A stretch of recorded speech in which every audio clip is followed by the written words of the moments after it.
Badlands. Explain those Badlands. That's a hell of a name.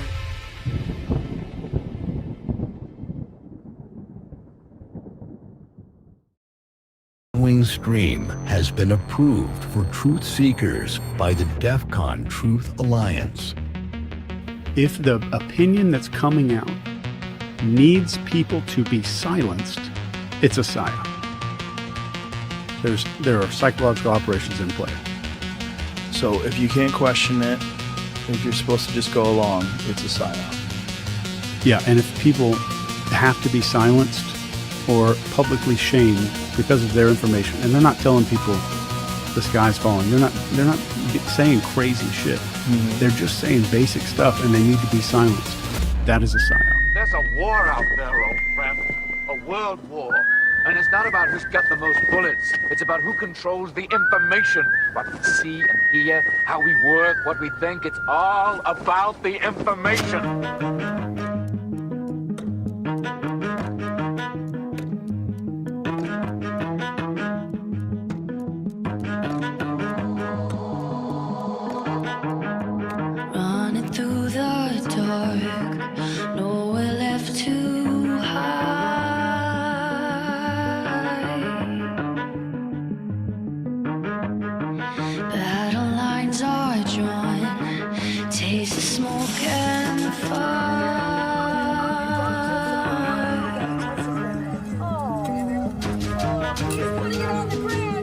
We're the ones that were on the ground. We're the ones that are actually reporting what's going on.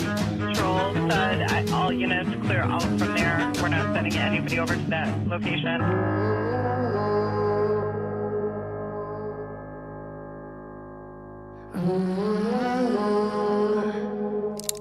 We have an Insurrection Act for a reason.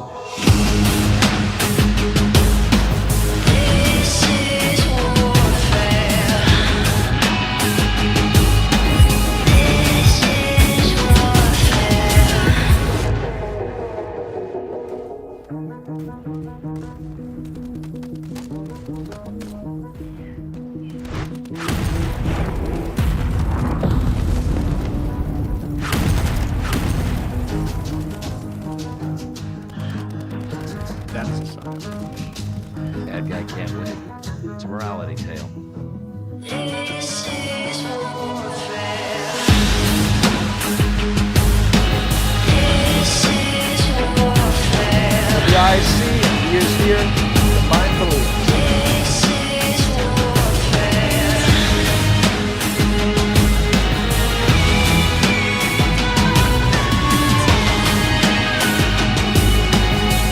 This is warfare.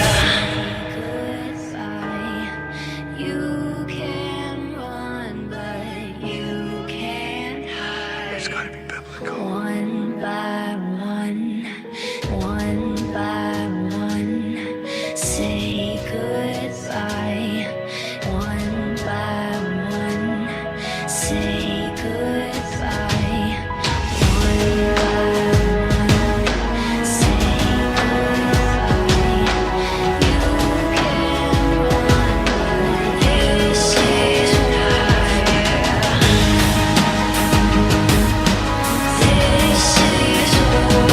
This is warfare. This is warfare. This is warfare.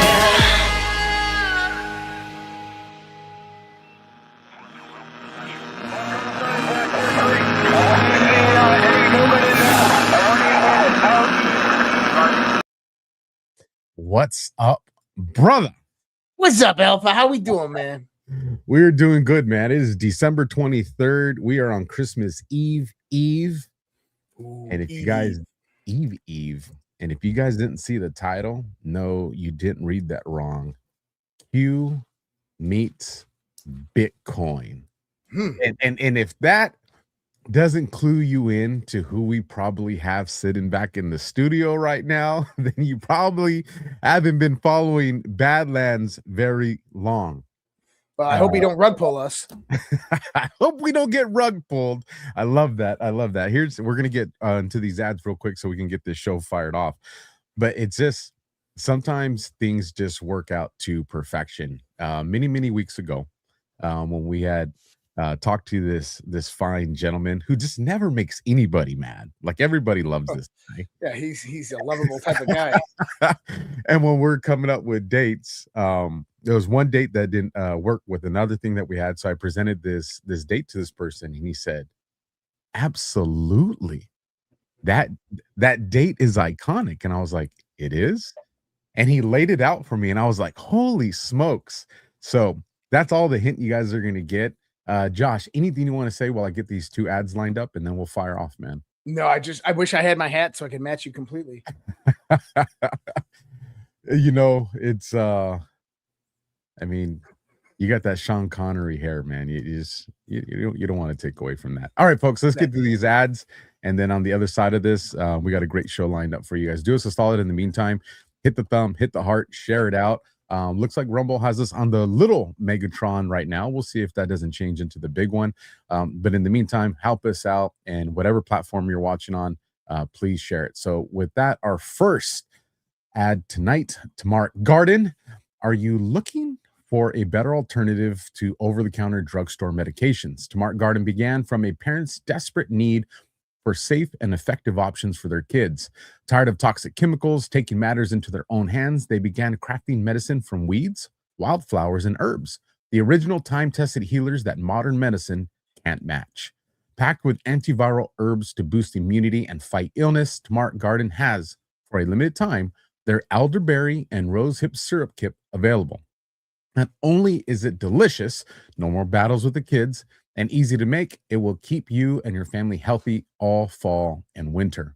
Introducing Tamart Garden's new baby line, clean, non-toxic, and gentle for newborns and moms, relieving cradle cap, diaper rash, stretch marks, and postpartum pain. Visit tamartgarden.com today and use promo code Badlands for $10 off on orders over $50. Remember to eat your weeds. tamartgarden.com, promo code Badlands. That stuff is great, and the kids actually won't give you an issue with that. And then our next one, and it's showtime. Van Man, folks. You know about Van Man taking down big toothpaste with all natural oral care, right? It's the perfect time to grab the dental care bundle to gift. Van Man's tooth powder is loaded with minerals like eggshells and bone, and combined with pulling oils and peppermint aloe mouth rinse, it's truly the ultimate fluoride-free dental hygiene bundle that saves you 25% off the individual prices. And the van never stops. Introducing Van Man's new Pearl Eye Cream and Sweet Onion Shampoo. Head over to badlandsmedia.tv/Vanman to see what's new. That's badlandsmedia.tv/Vanman. The stuff is amazing. Put the healthy things in your body, folks. So with that, I think it's time for us to introduce this Mess Street guest. Ladies and gentlemen, the most loved personality on Badlands and Rumble, G Money. What's up, baby? Yo, what's happening, boys? Are we here to trigger some people tonight or what? I am so ready. I love this. I don't know if it's going to be so much of a trigger as an educational kind of episode where we start talking about what's really going to happen in the 21st century in the context of where technology is heading and why technology is heading in a certain direction, the moves made by the Trump administration over the last 11 months, and what everything is being positioned for. And I had this conversation with G Money in Florida, and funny thing is, I had the same conversation with G Money in Arizona, but I guess I just didn't want to hear it, or G Money was just that much of an asshole where it came off wrong. But in Florida, he was a lot nicer, and the way that he explained it, I'm like, oh, whoa. That's what people said. I was being nicer, and I don't think I was being nicer at all. I think our audience has got more toxic, actually. It was the weather. It must have been the weather. G Money's like, I haven't got nicer. Y'all just got more toxic. You know what got my attention is, and you guys were talking about in the green room as I was popping in, and G Money had brought up software. And on page 226 of software, let me go to this real quick. Wow. You got the book. Your notes. I'm impressed, guys. I'm impressed. there's a graph. Let me see if you guys can see this right the here. kinetic stalemate. And when I look at this, from a combat, I'm like, kinetic ceiling. Well, hold on. There's only so far you can go kinetically. Yeah. And so if it doesn't matter what side you're on, it don't matter if you're the good guy, the bad guy, someone who wants, if your ceiling is here and there's nothing beyond that kinetically, and your opponent says, well, I know what is to the next level that's not kinetic, so I'm going to get ahead of you, you've lost. You've lost the war every single time. So if we know that there is a defined ceiling to the kinetic response, why would we not want to realize, well, then where do we need to be? What's next? And this, the whole perspective of what you've introduced, G, it has been fascinating. And I know for a lot of people, it's just like, don't tell me the truth. But you know what? Sometimes, we need to get pulled by the ear, because it's easy to tell people what they want to hear. It's another thing when, and I think G Money has this perspective of, look, you guys all think I'm an asshole, but you don't realize how much love I have for you, because I know what's at the end of this path, what you've worked your entire life for, or whether it's an inheritance that came from someone you love that died. If you leave it in this atmosphere, it's gone. You lose everything. And then you're going to be like, why didn't anybody tell me? Why didn't anybody tell me? Well, if you watch the show tonight, you're not going to have that excuse. So G Money, let's start off with this. December 23rd. You said this date is perfect. What do you mean by that? Yeah. So look, guys, America was taken over. America was conquered 112 years ago. Okay. On this night in 1913, right? Like, America was overran, not kinetically, right? Not through violence, not through weapons. It was a soft coup, right? It was a soft war. It was legislation that created a private central bank, okay, with anonymous owners that gave them the power to create money, okay, the Federal Reserve. And so we haven't been anything resembling America for over 100 years, full stop, okay? And so you can try to logic your way and say, well, we get to vote for someone every 4 years. Yeah, you're being stolen from. And really what this is a wake-up call, right? Like, you are being eaten by a parasite from the inside. And I'm here like shaking you, going, hey, you probably should kill that thing that is like sucking the life out of you, right? And they're like, that's been there for a long time. It doesn't really bother me. And, next thing you know, you've got half your leg gone, right? And I'm like, it's going to keep eating you if you don't like do something about it. And they're like, and so people just have a hard time with it because, the propaganda machine, right? All the money that they've spent to basically hypnotize us has worked, right? And now we're a very domesticated population, right? Because we live in the constant fear of licenses and permissions and jail slips and license fees and all this crap. It's really, domestication by 1,000 different ways. And so how much more are you going to take? How many of you actually want to fight the real war, right? Because the political warfare is literally worthless, in my opinion. You have zero power in that realm. And so really, this is a call to arms. This is a call to digital arms for those that want to hear the message. So let's go, baby. Let's go. Josh, you got anything to that? Well, yeah, I mean, he's right. I mean, you go back in history 100 years ago, and I don't know if people truly understand the extent of the story of what the Federal Reserve did. So the Federal Reserve came about on December 24th, 1913, obviously masterminded at Jekyll Island.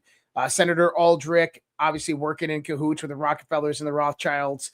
Woodrow Wilson is the one that signed it into power when Congress, after Congress was on Christmas vacation, so you only had you had a little bit more than 1/3 of Congress and power to actually pass the bill during that point in time.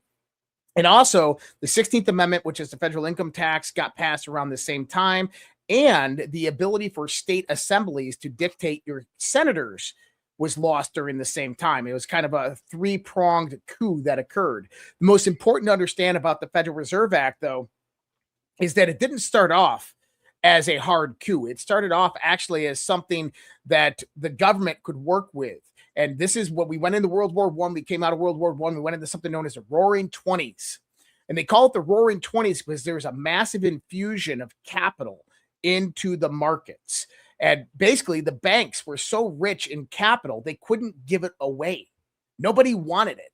So what they did is they reduced interest rates so damn low, and they went out to these farmers, and they had marketing agents that actually went out to the farms and said, hey, take this money. We're going to give you $100,000. They said, well, what do we have to do? They go, just pay it back slowly over time, 5 to 10 years, kind of like a reverse mortgage.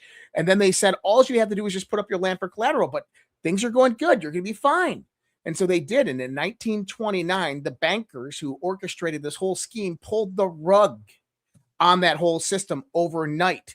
The large financial institutions called the loans from the smaller financial institutions. The smaller financial institutions called the loans from all the people that took out loans, and they didn't have the money to cover it. And all of those assets in one fell swoop went up the ladder and centralized all the banking power in the country. Now, they did this on purpose because in 1913, under the original Federal Reserve Act, it was on a 20-year charter, which meant that after 20 years, they would come back and they would reanalyze it to determine whether it was going to get renewed. Well, guess when that 20-year charter ended? 1933. Well, wait, that's the beginning of the Great Depression. That's when we had something known as the Emergency Banking Act and powers that came into play, more specifically, House Joint Resolution 192. House Joint Resolution 192 is what confiscated the gold and the silver from American citizens, but also established what's known as a Federal Reserve note, allowing the Federal Reserve fictitious currencies to go out there. Now, at the time, we were still on the after World War II, we go on the Bretton Woods Agreement that ended in 72, but that's a different part of this. What you need to see is that the globalists, the bankers, they basically pressured the U.S. government into bankruptcy. When the U.S. government came back and said, hey, we're going to end the Federal Reserve thing. This thing isn't working. We're obviously in the beginning of the Great Depression. The Federal Reserve said, no, not so fast. You owe us money. You owe us all the interest on all the loans that we gave to your country. And they said, you need to pay it back. Well, how did they do that? They reestablished the Federal Reserve Act in 1933. And if you go through that act, what you'll see is that all of the 12 member banks of the Federal Reserve are paid in gold. And they utilized the gold reserves confiscated from the American people to basically compensate for the interest during that first 20-year term and all interest preceding from that point in time. This is why the New York Fed holds all the gold and silver. This is why Fort Knox has never been audited. And so these globalists have held this gold and silver for a long time. And then obviously you go into World War II, brought us out of the Great Depression. FDR implements socialism. You come out, Kennedy, Nixon. And Nixon, he ends the Bretton Woods Agreement, which was a global agreement to basically stay on the gold standard and basically have sound money. And then in 72, that ended, and we had this oil skyrocketing in price. And what this was, it was a refluctuation of the U.S. dollar backed upon black oil to reestablish kind of a standardization that it's no longer off of gold. Now it's off of oil. But we've migrated so far away from that idea of some type of legitimate backing for our currency that it's produced $36 trillion worth of debt.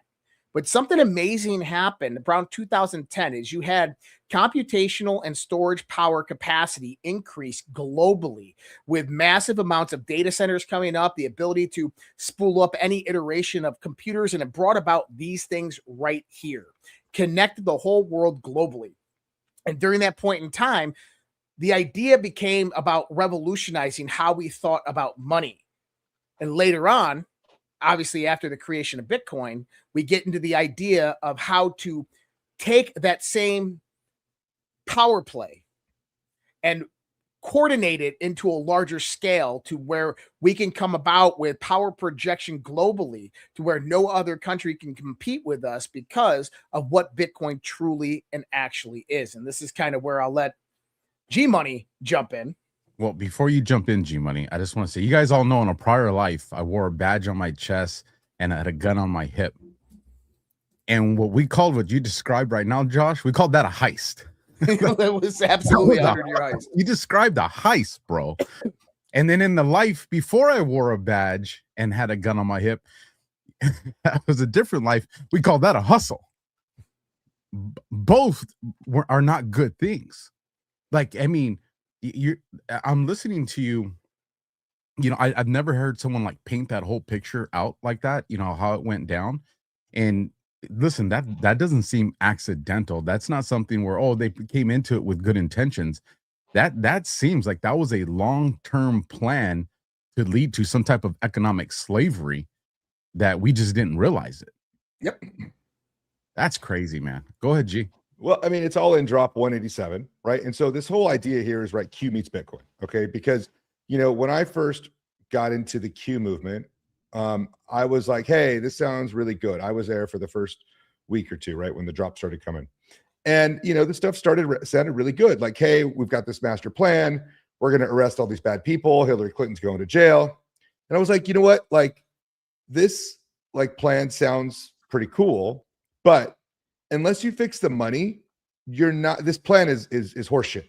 Okay. And so, like, literally, I say there is no Q plan without Bitcoin, and there is no Bitcoin without Q, right? Like Q is a LARP if there's no Bitcoin, straight out, right? Because unless you fix the money, we're just going to, the bankers would just get control again of this back in the day. But, drop 187, basically paints the picture Josh put out there, right? It was all about the crash in the Titanic, right?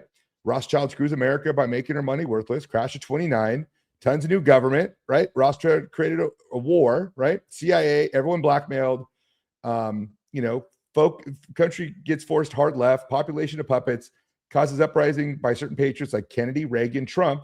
And while they managed to kill Kennedy and outlast Reagan enough, lessons were learned now that we are finally ready to clean house and become America again. First time in about 100 years. Wow. Okay.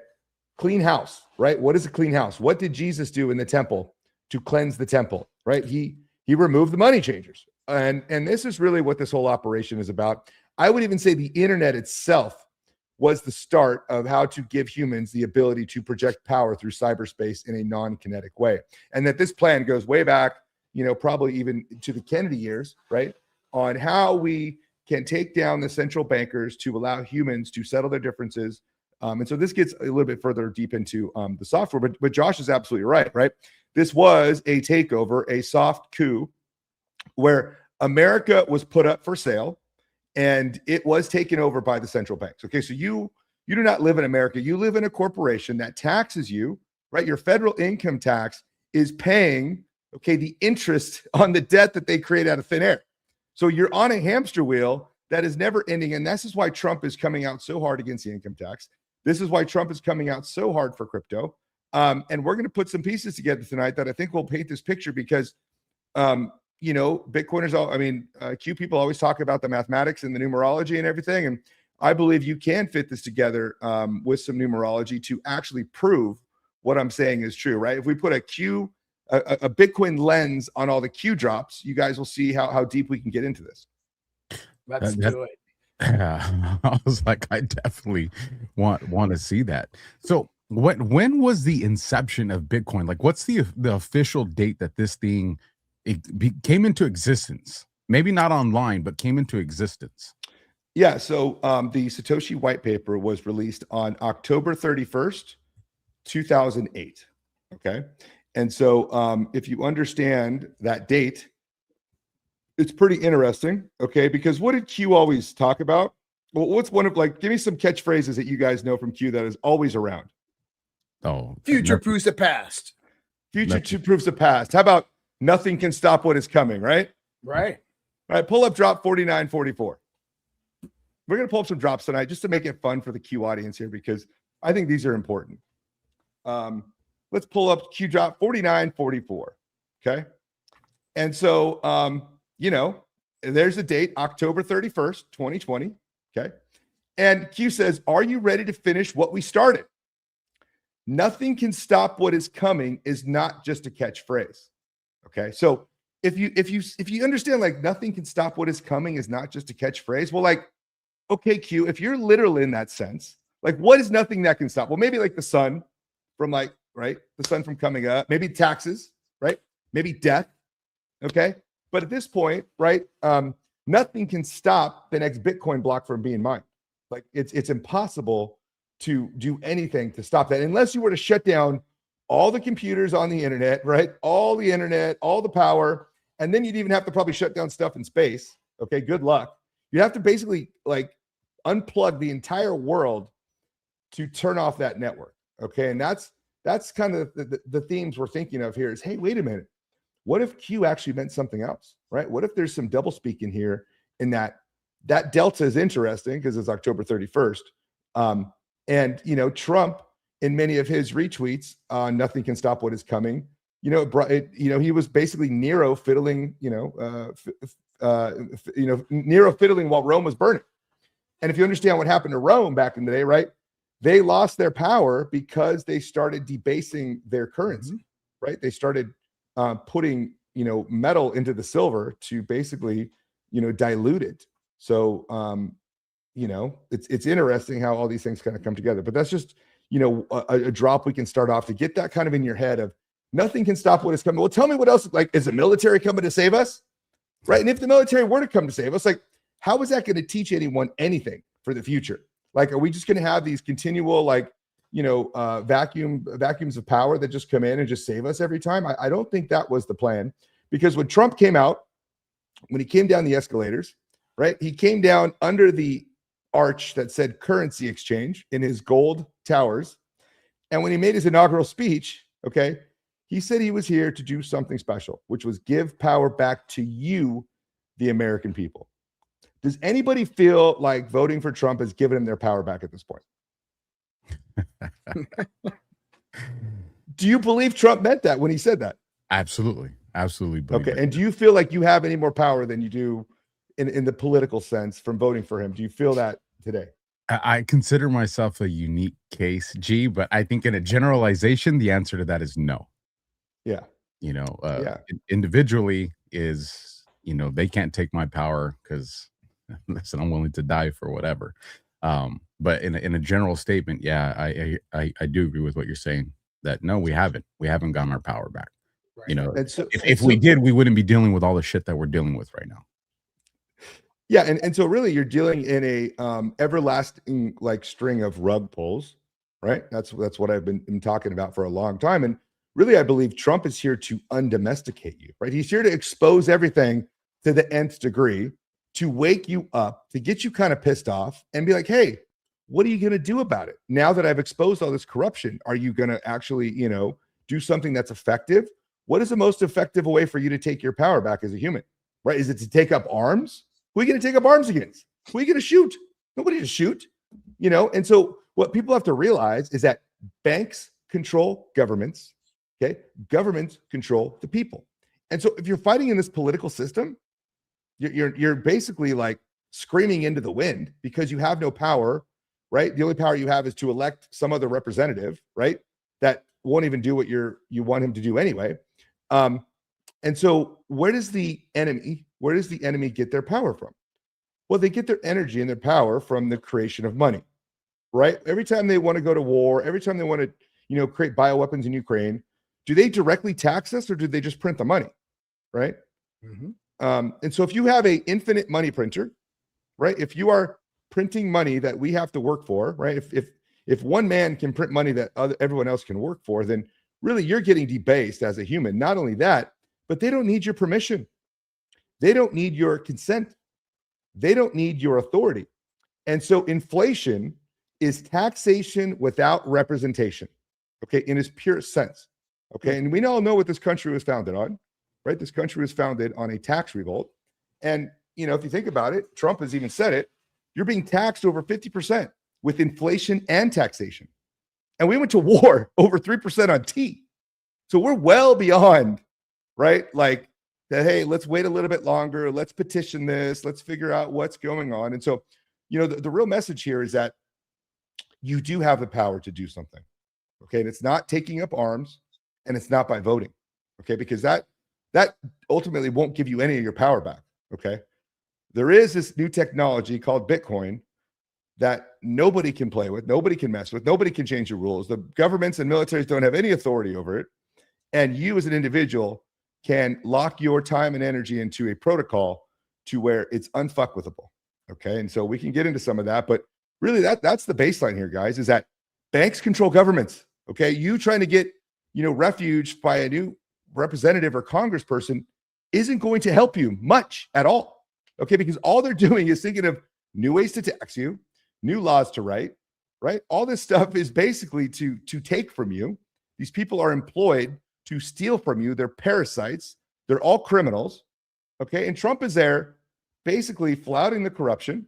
He's putting it in your face and he's saying, what are you going to do about it? And so it's actually been quite funny lately because the calls on X lately have been stop paying your income taxes, right? 1776. I don't know if you guys have seen it, but in my feed, it's been pretty relevant that people are pissed off. This is not just liberals. This is MAGA. MAGA is furious right now, right? And it's kind of funny because it's kind of the rug pull that it keeps rugging. And so what are you going to do about it, right? And that's, I think, the conversation we need to have is how do we navigate this new world in this technology space that Trump is pushing hard for, okay? Because look, in the military, we provide, defenses through superior firepower, through power, right? That's why we have a Navy, right? We have a Navy to project power over the sea, okay? We have an Air Force to project power in the air. We have an Army to project power on land. Why do you think Trump created the Space Force? Okay, to project power in space. Okay, but not only space, cyberspace is the new domain, is the new warfighting domain. We're all in the battlefield. This is a battlefield right now. The information that is coming out right now is a battlefield. Yeah, go ahead. And one of the things I find interesting about this, and trying to put this together, is we're looking at December 23rd of being this anniversary date to what you guys both did a great job articulating, and October 31st being the date that Bitcoin became something. October 31st it exists, and there's a Q post 14 if you want to grab it, Josh, that me and Josh have talked about ad nauseum because it's such an important post on this show.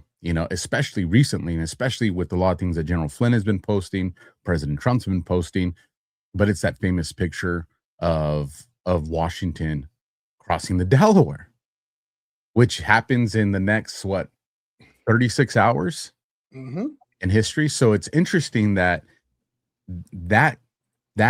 like you said, this going to war lines up exactly with Washington crossing the Delaware. And General Flynn saying a few days ago, I don't even think it's been a week yet, but he comes out and says, we're in a new type of war. It's a 5th generation warfare. Do you recognize that yet? And it's just, like I said, I think it's significant that photo comes out in post 14, and post 14 is an October 31st date, which is a delta from the day that Bitcoin came online. I don't think that is a coincidence. That's a great catch. Yeah. 5th generation warfare, right, is warfare that is conducted primarily through non-kinetic military action, right? And so when people understand that, right, that 5th generation warfare, the battle space is Twitter, the battle face is Facebook, the battle face is all these different domains. You realize, okay, we're in the cyber domain, right? We need to project power somehow. But still, when you're on there, right, and we're tweeting and stuff, like, everything in this realm is still, you don't have a lot of power, right? Because the overlords run a lot of the infrastructure that create all this, okay? But there's a protocol out there called Bitcoin that is unique in the fact that the energy consumption of this network is what truly gives it its power, okay? And so I want to kind of extrapolate on that a little bit because, I believe that this is a very fundamental part to understanding Bitcoin. I think there's someone in the chat talking about, Bitcoin is tanking, right?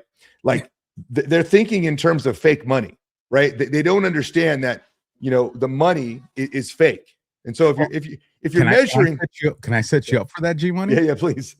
If you go back to, and that's why I'm saying, it's just, I'm sitting here listening to you create this or recreate this scenario of what we're supposed to understand. And I'm playing out what General Flynn has been saying the last couple of days. Does everybody, do you guys even know why Washington crossed the Delaware? Because everybody thought that the cause was lost. They thought that this revolution was coming to an end, and that's what made him do it. General Flynn says, what they call the darkest hour, like it was bad. So if you want to say, well, Bitcoin's going down or cryptocurrency is going down, well, if you looked at it that way, that would be consistent with the storyline that matches that time in history that led to Washington crossing the Delaware.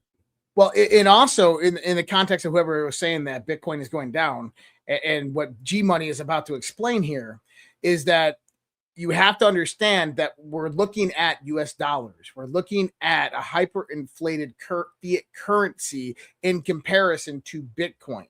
Bitcoin's true match is not the dollar that buys it, but the energy that it centralizes within its production. This is the key to understanding it. I'm going to play just a short video to hopefully prelude everything G Money's about to say. All right? Good. And he's working hard behind. Hold on. Going to rewind it here. This Bitcoin book has been banned by the US Department of Defense. Soft War by Jason Lowery has disappeared from public circulation and the MIT library. It sounds like a conspiracy theory, but the US Department of Defense asked the book's author, Space Force engineer Jason, to remove the book from public access. Lowery confirmed on his Twitter, but reassured his followers that while he can't discuss details, things are, quote, good, and he's working hard behind the scenes. Fingers crossed he doesn't disappear anytime soon. This Bitcoin... Now, obviously, that's a hyped up promotional video of Soft War. You can still get Soft War. I believe it was temporarily reviewed by the DOD, and they did bring up some kind of thoughts on national security that he might have been talking about in the book. But that actually fortifies what we're about to talk about and why it's so critically important to understand Trump's new national security strategy, the technological innovation that has been pre-planted through the Trump administration over the last 11 months, the high focus on technology and then energy production and clean energy, cheap energy, and why that matters so important. When I was asked a while back, define money. People always ask me this. What is money? How do you define money? And I always look at money as an intermediary of exchange. And you got to really bring more context into that. And the way I've always looked at it is that I go out there and I learn certain skills and I have certain experiences in life where I just had my labor. And what I do is I go to this imaginary thing called the marketplace. And I take those skills, I take those experiences, I take that labor, and I go into the marketplace and I exchange that for what's known as an intermediary. That intermediary is money. Now I can take that money, that intermediary, and I can go utilize that to survive, to live, to buy food, to go on vacations, to buy a car or whatever I need. All it is an intermediary of the energy expenditure of my own work within the marketplace, whether it's my knowledge, my experience, my skills, or my labor. Once people can cross that threshold and understand what I just said right there, this begins to make a lot more sense.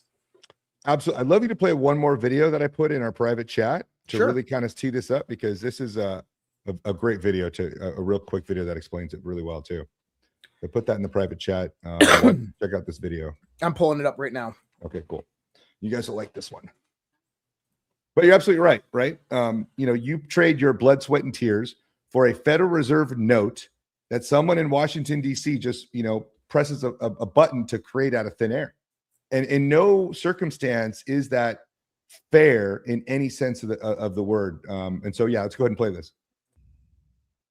You get back to this conversation that we had before, which is if they've got nukes and you don't, then the only response, the only rational response, like you have no choice. You must master this technology. You have to adopt it as quickly as possible. If the world is adopting a physical power projection technology for cyberspace, a new base layer physically secure internet, and the only way to attack people through it is by collateralizing their bits, i.e. by using Bitcoin, then you must adopt this technology. This is not a conversation. This is not a negotiation. It is adapt or die, cooperate or die. The Department of Treasury is not qualified to be talking about this. The Federal Reserve Bank is not qualified to be talking about this. If we just throw away this this coin part, all these other people masquerading as experts in proof of work technology look ridiculous. And at the same time, you prove that the ESG narrative about this being inefficient is also equally ridiculous. So maneuver warfare, take the fight you can win. If you want to defeat the Department of Treasury, all these ESG fudsters, all these shitcoiners, and the Federal Reserve, take them on head on, and while simultaneously say that we have no choice but to adopt this. I don't care what you have to say. We have to adopt it. Then frame it as I just framed it. So this gets into the power conversation, right?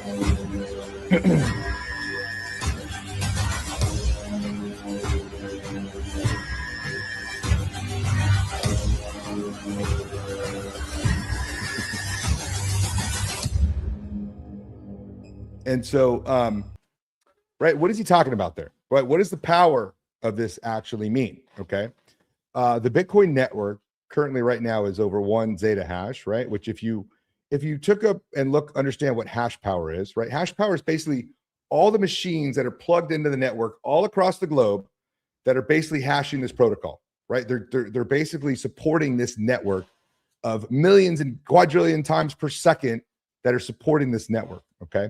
And so the only way to spin up a computer and actually look at this hash power, because you can see it in real time at any time, is by plugging in a machine to like power. It takes a lot of power to run these machines. And so if you were to combine all those machines, right, and like measure the power of all those machines and like compared to whatever, it'd be like 5 to 6 times the power of the United States Navy. Like picture 5 to 6 United States Navies, right? The aircraft carriers, right? The destroyers, all that stuff, like what that power usage is. The Bitcoin network produces 5 to 6 of those distributed across the globe. Okay. What does that mean, G Money? What does that mean? Like, who cares, right? Is it wasting power or no? Like this is a power to run the network that all these machines are competing in cyberspace for the next subsidy, right? For the next block.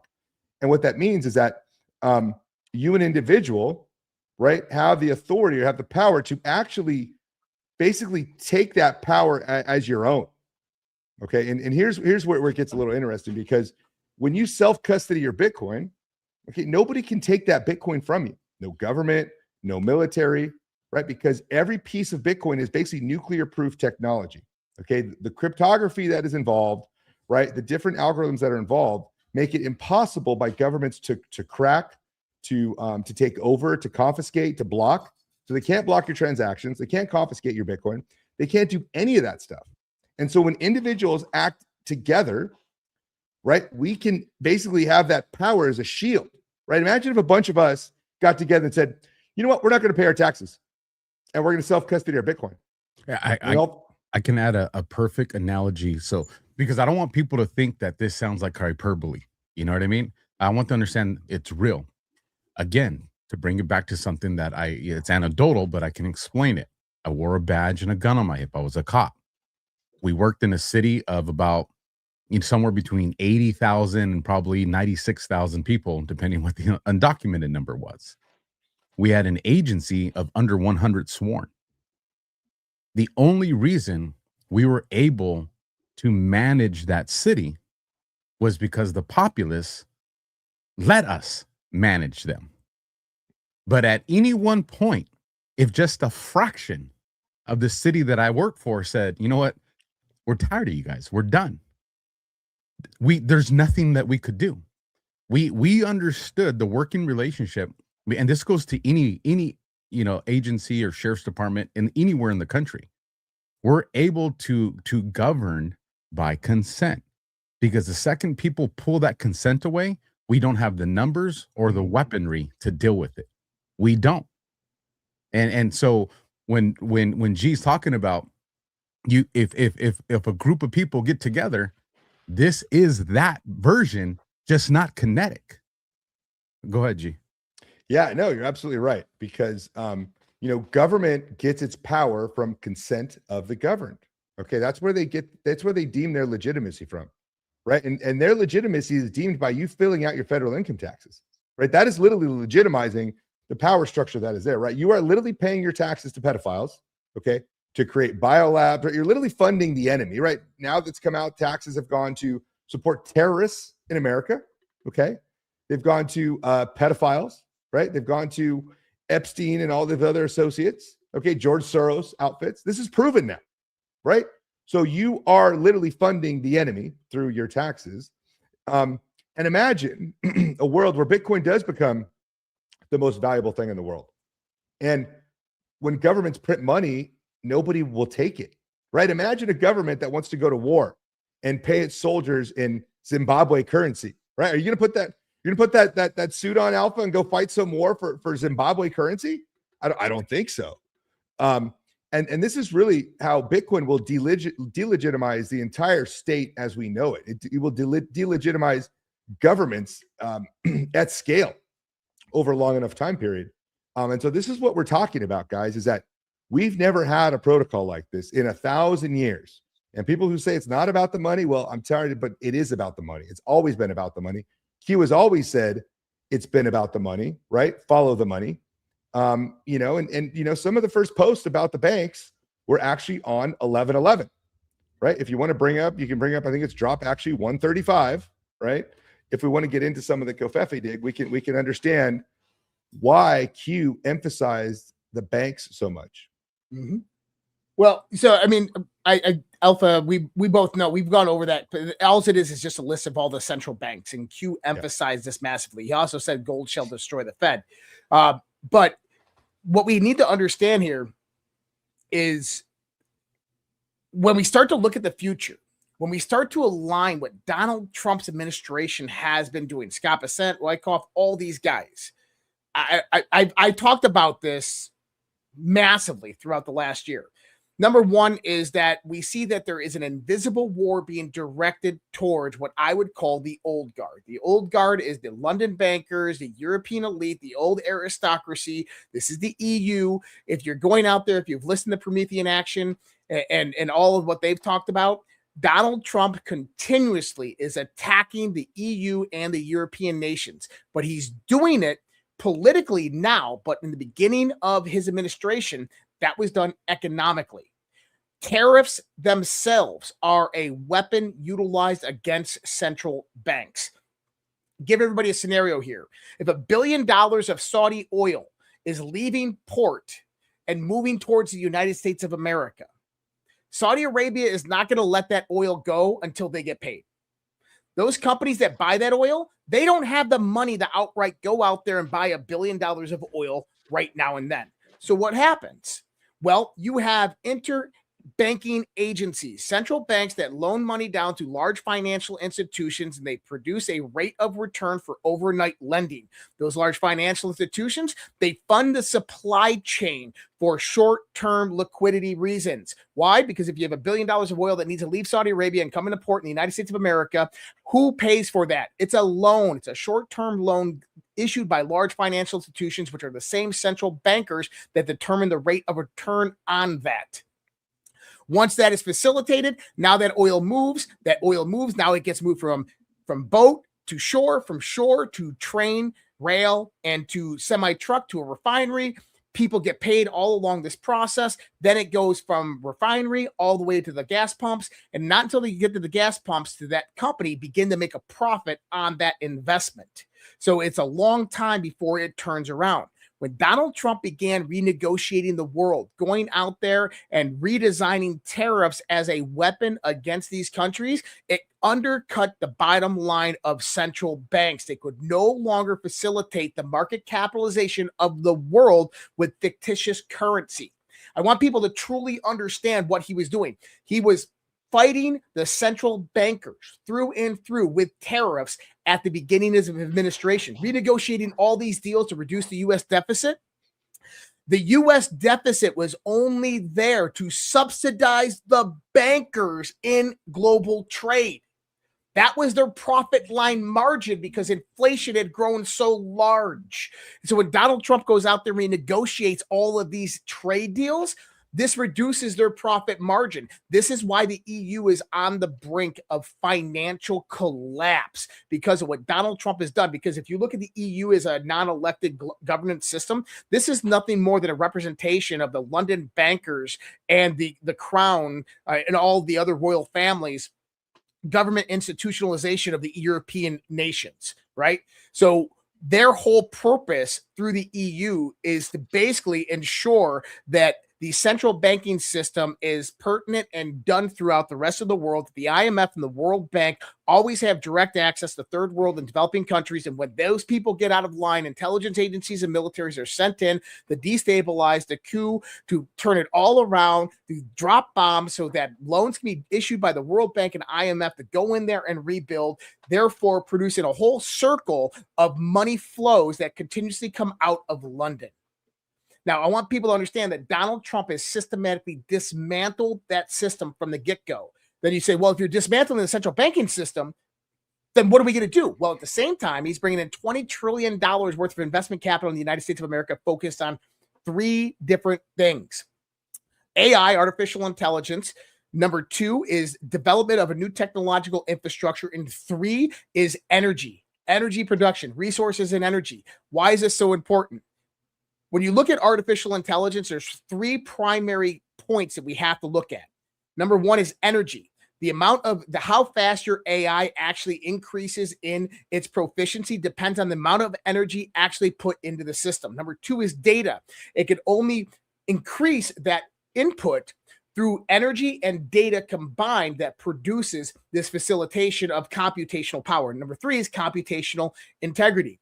The faster the chips are, the more energy going in, the more data that goes in, the faster and more proficient your AI is going to become and more powerful your AI is going to become. Well, what's interesting about computational power, energy, and data are they the same 3 factors that Bitcoin works off of. Oh, shit. Well, I mean, yeah, if you think about the Department of Energy, right, the Q clearance, okay, right, like it's all about energy, okay, and that's why like talking about Bitcoin as financial is kind of like the shiny part, but the real true value of this technology is the power of this technology, is the infrastructure, you know, and if you think about Bitcoin at its base level, right, what is it, G Money? Like we keep talking about what is Bitcoin, right? It's basically an unfuckwithable Excel spreadsheet. Okay, and really, it's funny because this entire plan, because humans are just not to be trusted, right? We're apex predators that will literally, you know, exploit you at every level to take advantage of you. That's just been our history, right? Because of easy money, right? That's what they've done the entire time. Oh, don't worry, we'll fix it next time. We'll kick the can. You know what? We got to print more. We got to bail out the banks. We got to go to war. We got to do this, and they've been able to do that because they can just print the money. They don't need your authority or consent. Okay, so what you have is basically a radical government that just does whatever it wants, that is being ran by bankers. Okay, and so what is this technology, right? Well, first of all, each piece of it is actually U.S. military nuclear proof technology, right? TCP/IP, right? The internet, okay? SHA-256, okay? You've got the Tor browser, and you also have timestamping, right? You have GPS, which are all essential elements for like construction of weapons. You can't target, right? If you can't target a location to put a bomb at, you can't blow it up. If you can't communicate, right? You don't know where they are, right? So all these technologies are actually nuclear proof, and each piece of those is in Bitcoin. Now, what makes Bitcoin special is that it started from nothing, just a database of ones and zeros relaying information back and forth. So when Satoshi Nakamoto created the Genesis block on January 3rd, 2009, right? The white paper was October 31st, 2008. The Genesis block launched January 3rd, 2009, which funny enough, in a couple of weeks will be 17 years old. Okay, hence 17. And funny enough, the 17 alpha coincides with the 250th anniversary of 1776. Okay. Oh, hold on. So let me jump in here because this fits in. And just so you know, I have both those links queued up whenever you're ready for them, G. Before this show started, for the last, it's probably been about 2 or 3 weeks now, I've been thinking, what is the hardest question I can come up with to ask G? Now I was just like, if I ask him any question about Bitcoin, he's gonna know it. If I ask him any question about software, he's gonna know it. I'm like, how do I get G Money to convince me that unequivocally he's right? There's no argument to be made. And so I'm using AI. I mean, I was scheming, bro. I was like, how do I love it. I was a boxing match. How do I get G Money in the corner? Like, how do I get him in the corner? And I'm going using AI. And every time I go through it, I'm like, no, it didn't take me long to figure out the answer there. So that means he already know. And then it dawned on me. And it was the simplest question. I was like, I fucking got him. I got him with this question. I love it. And that's why I love the title of tonight's show, Q meets Bitcoin. Because when I went to the boards, I typed in Bitcoin. Mhm. And guess what word didn't show up? Bitcoin doesn't show up. Bitcoin. And so then I said, wait, if it's so important, why wouldn't the operation mention it one time? And I was like, I got it. So G money. Yep. And it seems like you're getting ready to answer that question with where you were going. Convince me, bro. Convince me of how it's so important, but the boards never mentioned it once. That's such a great question, right? We get that question asked all the time, right? It's like, hey, Q never mentioned Bitcoin, right? But funny enough, there is a drop with cryptography in it, cryptocurrency in it, right? And there is a lot of drops on John Perry Barlow. Are you guys familiar with John Perry Barlow? Very familiar with John Perry Barlow. Okay. We actually incorporated him into the show. He's a former Grateful Dead lyricist, so I've known Yes, John Perry he Barlow is. for a Okay. long time. Yep. And so have you guys read his Declaration of Independence of Cyberspace? Yes. Why don't you pull that up for the folks and let's read through that. That's an important document, by the way, a very important document for this entire operation. Well, So I'd while love Josh is bringing that up, just the way he came into my sphere of research was through Edward Snowden. Yep. I was just like, how's a Grateful Dead dude tied to Edward Snowden? And so then I go down that rabbit hole. And you see it mentioned in the boards. You see Snowden goes. You can also bring up drop 760. So bring up drop 760 and grab the Declaration of Independence of Cyberspace from John Perry Barlow, because that is actually in the drop. And this is a great place to start because this is a fundamental building block for your understanding of Bitcoin. Okay. Now, John Perry Barlow didn't get into Bitcoin just quite yet. Okay. So let's read this actually, because I think it's not that long. But it's actually very important because this is a 1776 moment. If you guys want me to read it, if you want to read it, Josh, go ahead. Go right ahead, G. Okay. So a declaration of the independence of cyberspace. Governments of the industrial world, you wary giants of flesh and steel. I come from cyberspace, the new home of mind. On behalf of the future, I ask you of the past to leave us alone. You are not welcome among us. You have no sovereignty where we gather. We have no elected government, nor are we likely to have one. So I address you with no greater authority than that which liberty itself always speaks. I declare the global social space we are building to be naturally independent of the tyrannies you seek to impose on us. You have no moral right to rule us, nor do you possess any methods of enforcement we have true reason to fear. Governments derive their just powers from consent of the governed. You have neither solicited nor received ours. We did not invite you. You do not know us. You do not know our world. Cyberspace does not lie within your borders. Do not think that you can build it as though it were a public construction project. You cannot. It is an act of nature, and it grows itself through our collective actions. And so it goes on to, talk about you've not engaged in gathering our conversation, nor did you create the wealth of our marketplaces. You do not know our culture, our ethics, or the unwritten rules that are already provided our society more order than could be obtained by any of your impositions. You claim there are problems among us that you need to solve. You use this claim as an excuse to invade our precincts. Many of these problems don't exist. Where there are real conflicts, there are wrongs. We will identify them and address them by our means. We are forming our own social contract. This governance will arise according to the conditions of our world, not yours. Our world is different. Cyberspace consists of transactions, relationships, and thought itself, arrayed like a standing wave in the web of our communications. Ours is a world that is both everywhere and nowhere, but is where bodies live. We are creating a world that all may enter without privilege or prejudice, according to race, economic power, military force, or station of birth. We are creating a world where anyone, anywhere may express his or her beliefs, no matter how singular, without fear or being coerced into silence or conformity. Your legal concepts of property, expression, identity, movement, and context do not apply to us. They're all based on matter. There is no matter here. And so we can kind of keep going on through this, but if you go to the bottom here, go all the way to the bottom, it basically ends and says, These increasingly hostile and colonial measures place us in the same position as those previous lovers of freedom and self-determination who had to reject the authorities of distant, uninformed powers. We must declare our virtual selves immune to your sovereignty. Even as we continue to consent to your rule over our bodies, we will spread ourselves across the planet so that no one can arrest our thoughts. We will create a civilization of the mind in cyberspace, may be more humane and fair than the world your governments have been made before. Okay. Now, what does that sound like? That sounds like a revolution in cyberspace. It absolutely does. But if you were to have a revolution in cyberspace, wouldn't you need some kind of power to go along with that? Absolutely. You would need some type of standing, considering big tech owns a lot of the infrastructure. So 2% of the internet is actually 99% of the internet that you see every day. And that is primarily owned by two companies, Amazon and Google. And so in that world, he's right, but he's only right if we decide to not use that centralized internet, which, by the way, 99% of the internet does not exist on them. There's a whole internet outside that you've never seen before because the marketing search engines have never shown it to you. This is correct. And so if you just extrapolate John Perry Barlow, right, because Q never mentioned Bitcoin, and you go to drop 760, okay, go to drop 760. If you scroll there, look up at the top there. See where it says cryptocurrency in the top little right nugget there, Alpha? See that little image?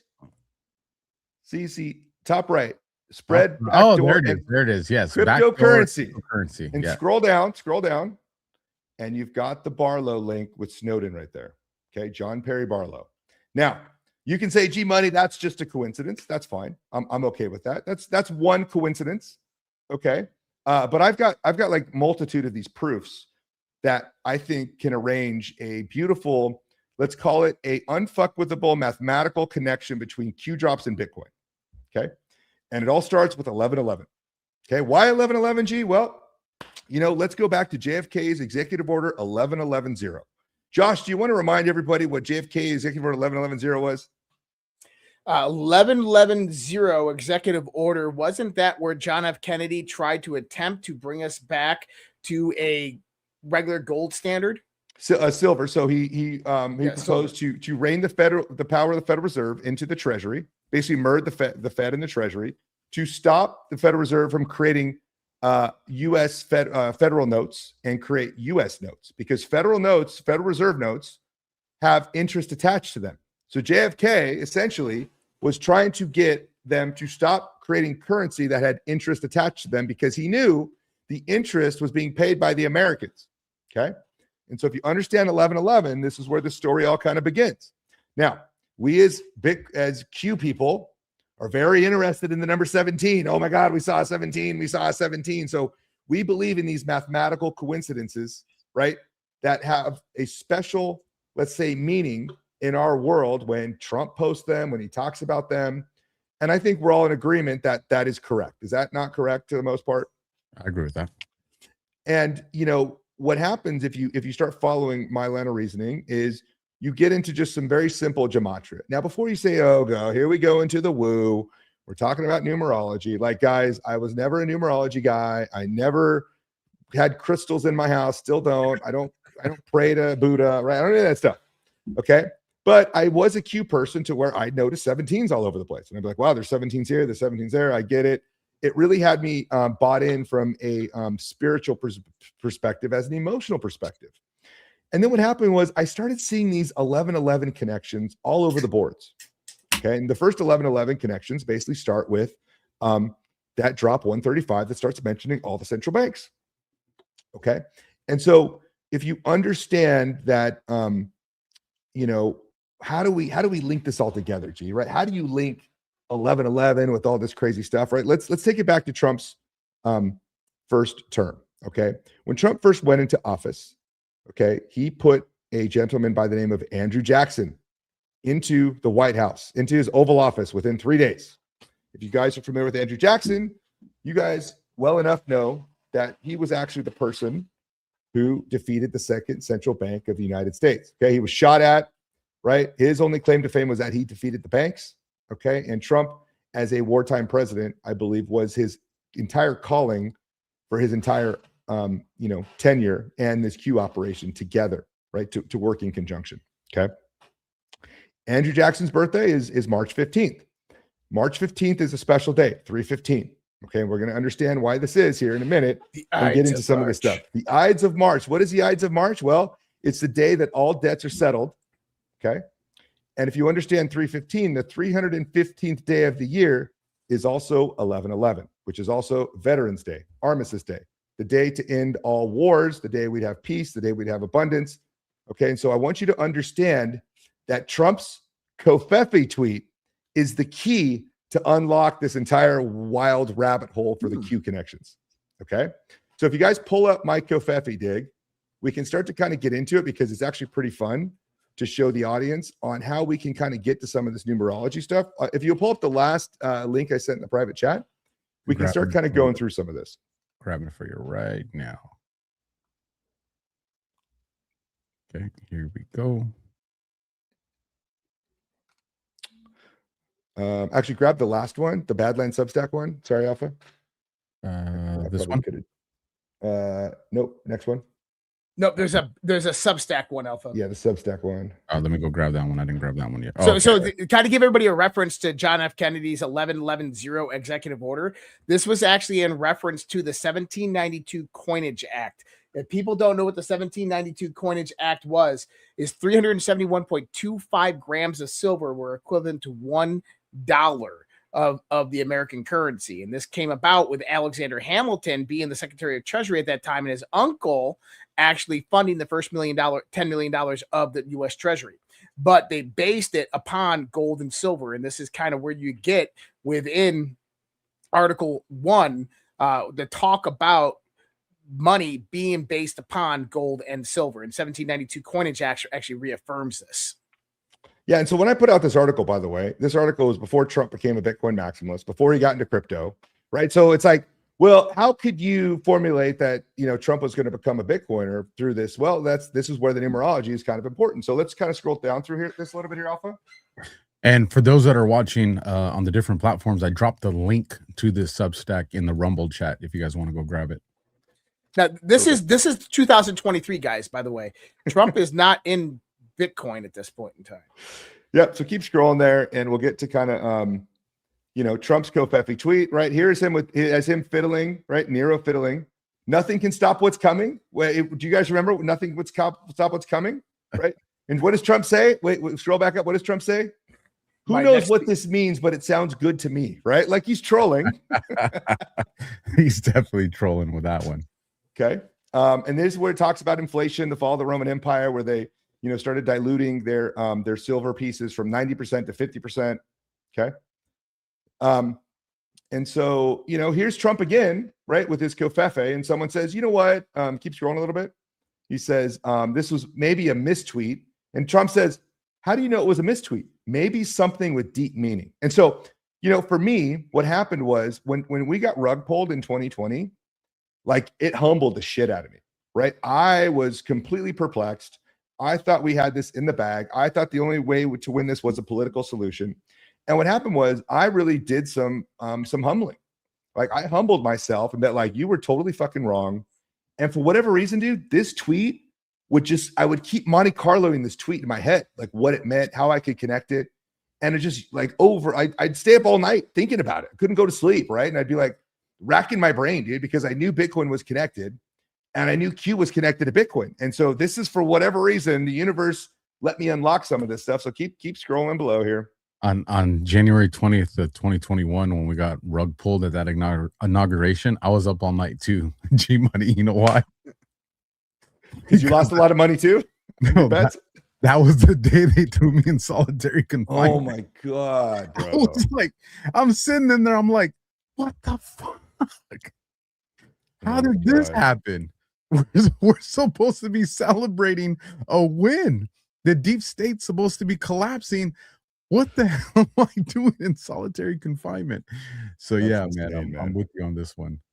And that just talks about the mystery. Okay, so here's the essential components of this for you to understand it. Because again, guys, I'm a Q person, right? I came into this through Q. I was always, I got into Bitcoin before Q, but I never connected them until years later. And so you have to understand these different proponents to put them all together. You have to understand Trump is a good guy, not a bad guy.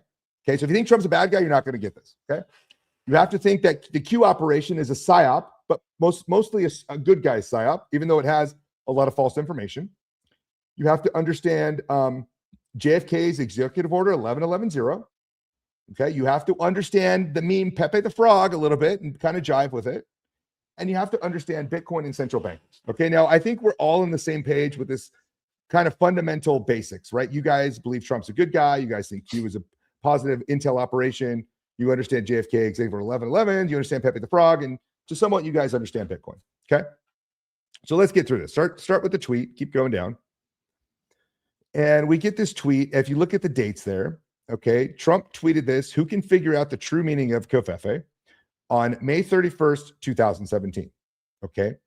And what I want you guys to start getting in your head is the number 315. Okay. It can be in any order, by the way. It can be a 531, like this example here is May 31st. It can be a 135. Okay. 315, 135, 153.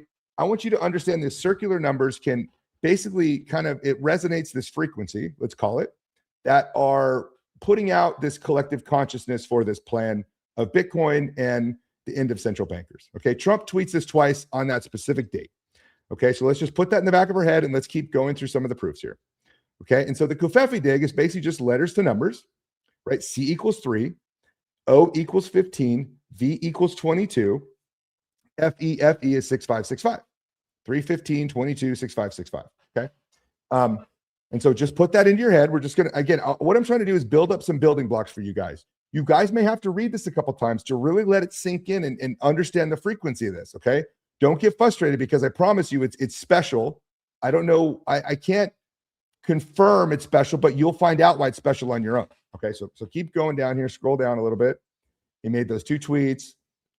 Who cares about 315? What is its significance? Okay. Again, we talked about Andrew Jackson. His birthday, funny enough, was 315. Okay. Trump was actually in Hermitage, which is by Nashville, which is what's his name? Andrew Jackson's home on his birthday, 315. And he talks about boom over his shoulder, which we'll talk about that later. But this Kanakoa retweet right here that Trump did. Wait, scroll back up real quick.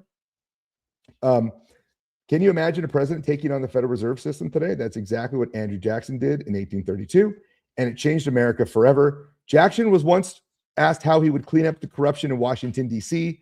Jackson's reply was drain the swamp. And funny enough, Trump actually tweeted this. I believe it was there's a 315 in the timestamp on this actual retweet. Funny enough. If you scroll down, we can keep going. It's not in there, but we did it on John's show once and we found it.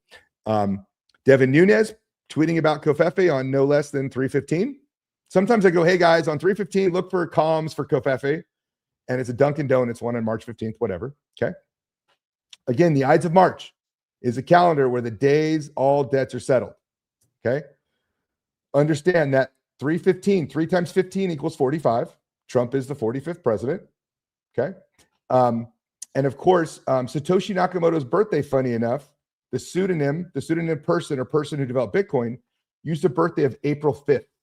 Okay. So 45, April 5th, kind of a weird, nobody again knows who this person is.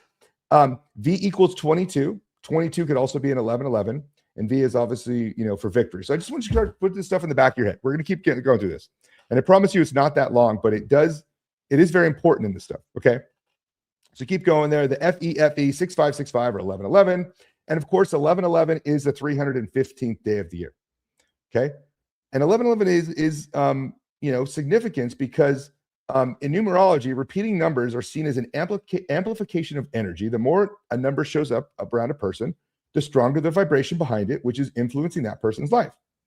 And we understand Nikola Tesla. We understand that Trump's uncle was the first person to get access to the Nikola Tesla files. And Nikola Tesla famously said, if you want to find the secrets of the universe, think in terms of energy, frequency, and vibration. Okay, so keep scrolling down here a little bit. And again, numbers rule the universe, you guys, right? New numbers are universal in here, in Russia, in China, right? The physics all remain the same. No matter what part of the world you're in, the math is always the same in different parts of the globe. Okay. It's the only interchangeable thing. And so a lot of people say that God wrote the world in mathematics. Okay. And that's a very easy, simple thing, I think, to understand. Okay. And so here's just Q with follow the money. It's the key. The key is military intelligence, right? And if you understand military intelligence, we'll keep getting into this. I also point out the 187, which we already talked about earlier. And we're going to keep going. This is going to get interesting here. Okay. Right. Again, just to remember, 315 days, 11/11. Okay. Now, what is the first date that Q brings up the central banks? Oh, it's 135, Josh, and it's also on 11/11. That's a double hit. That's not okay. Is that a coincidence? Okay, maybe. And that's what I want you to see. Like, I'm going to keep pointing out these coincidences. And at one point, I want you guys to say, okay, G Money, like, I think I've had enough. Like, there's too many of these to like keep going with that. Okay. So 11/11, a clean house or cleansing of the temple. Okay. We get this Q drop here on April 10th with an 11/11 timestamp. And down below, this is the, calm before the storm, right? What is at the bottom? Keep going. A clean house is very important. 11/11. Now, is Trump talking about Congress, or is Trump talking about the money changes here with the 11/11 in the calm before the storm? What are we talking about here? Okay, let's keep going. Okay, JFK, again, we understand, we already kind of went through this, right? Even, RFK confirmed that JFK's executive order 11.11.0 was to rein in power from the Federal Reserve. If you look down there, you can still get JFK United States notes. Those are currency without any interest attached to it. The Federal Reserve note, right, is the fiat, is the private corporation that you are paying with your taxes to pay private corporations. The Federal Reserve note has interest attached to it. The United States note, which JFK wanted, that was produced for a very short period of time, has zero interest attached to it. You can still buy these actually from certain dealers out there. Okay. Now, if you paid attention to what Trump did during COVID, he basically like printed $8 trillion, came up with all these special programs, and essentially rolled the Fed into the Treasury back then. Basically what JFK did. Okay, we don't have to go through all the details here, but essentially it was during COVID. He had to print a ton of money. Okay, and there's also some other unique thing that happened during that time frame. Nobody paid attention to, but Trump. Okay, he basically the guy who ran the Office of the Comptroller of the Currency. Okay, this is back in 2020 during COVID or right before it. It's not in this. It's not in here, but I'm just bringing it up as a side piece. He stepped down, and Trump hired a guy named Brian Brooks. Brian Brooks was essentially the chief legal officer of Coinbase. Okay, so the Office of the Comptroller of the Currency controls 70% of all the banks in the U.S. Okay, he hires Brian Brooks. Him and Steve Mnuchin back then make it legal for banks to custody Bitcoin.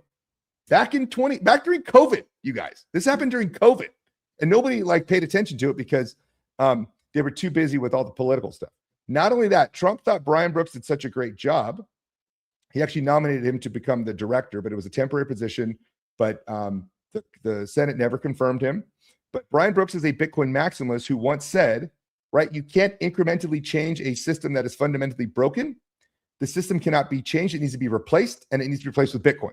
This is who Trump hired. This is who Trump did. And so I've got evidence of all that, but we're going to keep going. And shout out Boom Diggity, gifted 20 subscriptions to our Badlands audience. Thank you. For that. Nice. Thank you, Boom Diggity. Keep going there. Go ahead and scroll down. Okay. Ronald Reagan, part of this as well.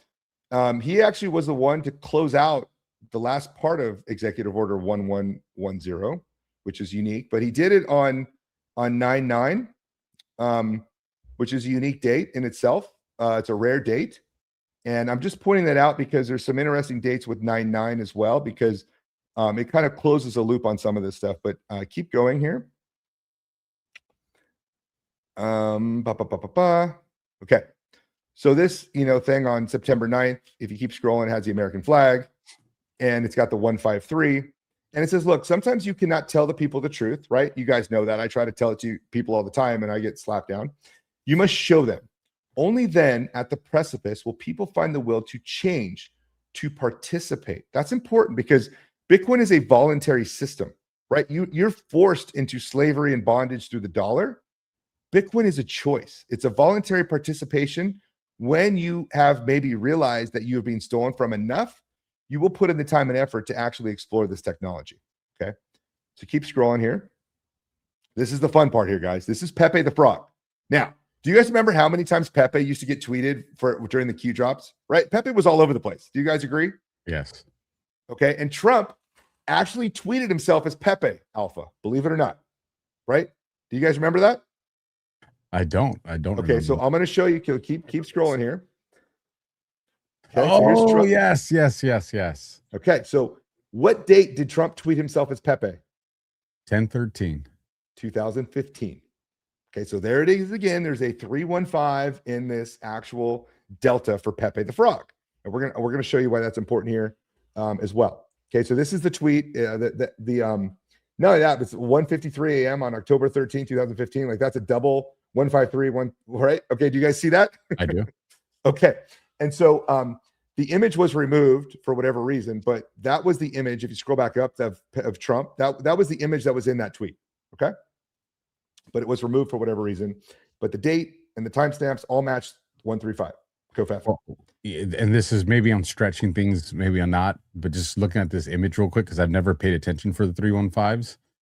You got 3 fingers exposed here.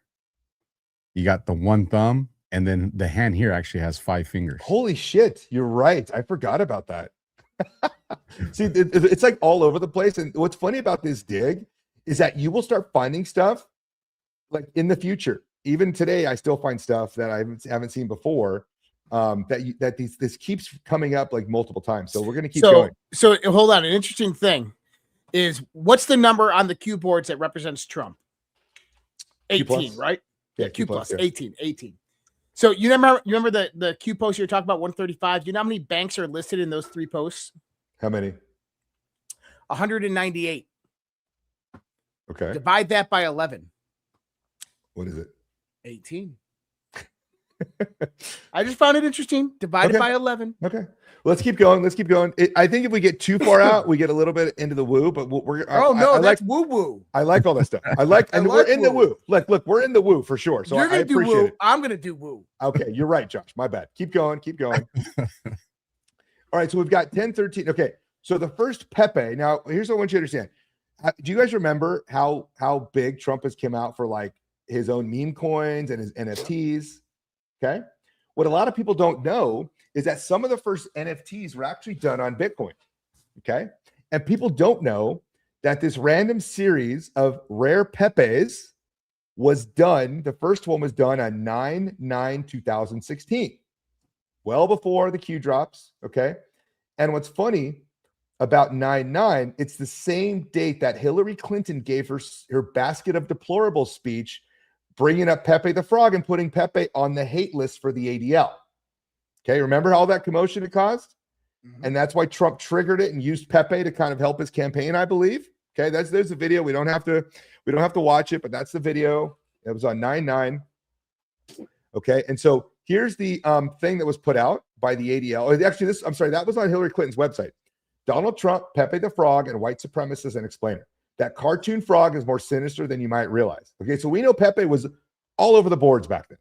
Okay, and we knew nothing about the crypto back then. We were, none of us cared about crypto back then. Let's be honest. I didn't, not as much as I do now, right? I wasn't even into Bitcoin back in 20. I bought my first Bitcoin, but I barely knew it back then. So keep going down. Okay, still don't understand the connection. I promise it will make sense. Okay, so if we start looking at Pepe's as NFTs on Bitcoin, we can see this directory. It's a full directory of 1,774 cars that were put on the Bitcoin blockchain, right? So what does that mean it was put on the blockchain? What the blockchain means is that it's a proof of a historical event that nobody can change. Imagine if you had proof of a historical event that nobody could change, right? And what I'm doing is I'm trying to build up some kind of like, well, wait a minute, that's weird. Like if nobody can change this and go back, somebody knew of something in the past that was going to happen in the future. You couldn't do that unless there was a plan ahead of time, correct? Would you guys say that's correct? I agree. Okay, so here's the Nakamoto card. This is the first card ever minted on the Bitcoin blockchain that has a rare Pepe or Pepes involved in it. Keep scrolling there, Josh. Okay, keep going. All right, wait, hold on a second. Did you guys notice anything about the rare Pepe? Go back. What's on the rare Pepe? Do you guys notice anything? The heart's 15 and the attack is 3 and speed is 1. What numbers did we get there? 315. Okay. All right. So that's weird. Is that not weird? Some of the stuff starting to come together, right? Okay. So scroll down. We can verify it was done on block 99. I can give you the link. Anybody can go check this because it's on the time chain that is immutable, right? Julian Assange called Bitcoin a proof of publishing, meaning nobody could whitewash history. Okay. And there it is. If you look at it, I highlighted it for you guys, right? The 315. Keep going. There's the 315. Now, if we keep digging in this directory, we get something called the Games of Trump. This is the most interesting card probably in the directory. Okay, now G-Money, Josh, explain to us what's on this card. You have Trump riding a dragon, or Trump Pepe riding a dragon over an American flag on top of a fire. And then what about the bottom of the card there with the numbers? Double 17, 17, 17. So you've got infinite sword. You've got a heart of 17, and you have a shield of 17. Now, this is before Q. Yeah, well, hold on. We're going to get to that. And you have Trump riding a dragon. Now, do you guys remember in the Revolution what the tavern was called that the Sons of Liberty used? Green Dragon. Green Dragon Tavern. That's funny that we have Trump as a green frog on a dragon, right? Maybe this was a communication system for the good guys because an immutable ledger is an immutable communication system. Okay, now keep scrolling down. And what do you think about this card? Well, this card was minted, funny enough, on 8/31/2017. Not only that, look at the quantity of these that were made, Josh. How many were there? 17 or 17. So what happens was with these different images, NFTs, you could create the supply of any supply you wanted. Okay. Funny enough, the Games of Trump, which was on 8/31, and when was the first Q drop? October 28th, 2017. So a full 58 days before Q, this card was minted on the Bitcoin blockchain with 17s and Trump. Now, is that starting to get maybe a little bit, hey, G-Money, maybe you're onto something here, right? Is that? I'm okay. feeling you on that one. I'm thinking that Trump went out and minted these cards himself. Who knows? Okay, and again, we're just kind of trying to add up some more coincidences here. I'm not trying to convince you on one specific fact. I'm trying to provide like a display of multiple different facts that you guys can be put together in your own and be like, you know what, that does kind of make sense. So let's keep scrolling down here. And then of course we have Putin Pepe, which is Series 3, card 15. Okay, which is funny. And Putin Pepe also has the Pepe the Smug, right? The Smug Pepe look. Okay, so keep going down. And again, they both got that, hands on the chin. Now that's not like the only pose Pepe makes, but it's interesting that they're both making the same pose, I guess, So we'll keep going. We understand what's happening with Swift, and we understand that, going off the petrodollar. You can keep scrolling. This is, this is kind of back when what's happening with them. Now here is another 1111 with the 135. Look at the timestamp: 113351 1111. And what is this thing going over? Wealth over generation by power, power over generations by more wealth control, families combined, tri equals the NWO, right? And so we know that this battle has been about the money for a long, long period of time. And if we keep scrolling down, right, we get, what if China, Russia, and others are coordinating with POTUS to eliminate the NWO, right? And of course, they have Senate condemning Putin as a war criminal on 3/15, right? You also have Krumil Dietrich that posted this last week. Yes, he's on it big time. So keep going there. You can keep kind of scrolling down. Now, funny enough, the Russian embassy tweeted a picture of Pepe the Frog. Okay, Smug Pepe, again, with the hand on the chin. And look at the date on this. Actually, scroll back up. Well, anyways, the date on this was on January 9th. Okay. And what's interesting, the connection to January 9th is that January 9th is actually the day Satoshi Nakamoto open sourced Bitcoin to the entire world. Okay. So it took 6 days from the Genesis block before Satoshi actually released it to the entire world, which was on January 9th. Now, why would the Russian embassy tweet a photo of Pepe on January 9th? That's a Bitcoin Delta, right? There's a connection there. And then, of course, you had Melania Trump, which an anniversary to Bitcoin in 2022, no less. Right? Proofs adding up with the 13s.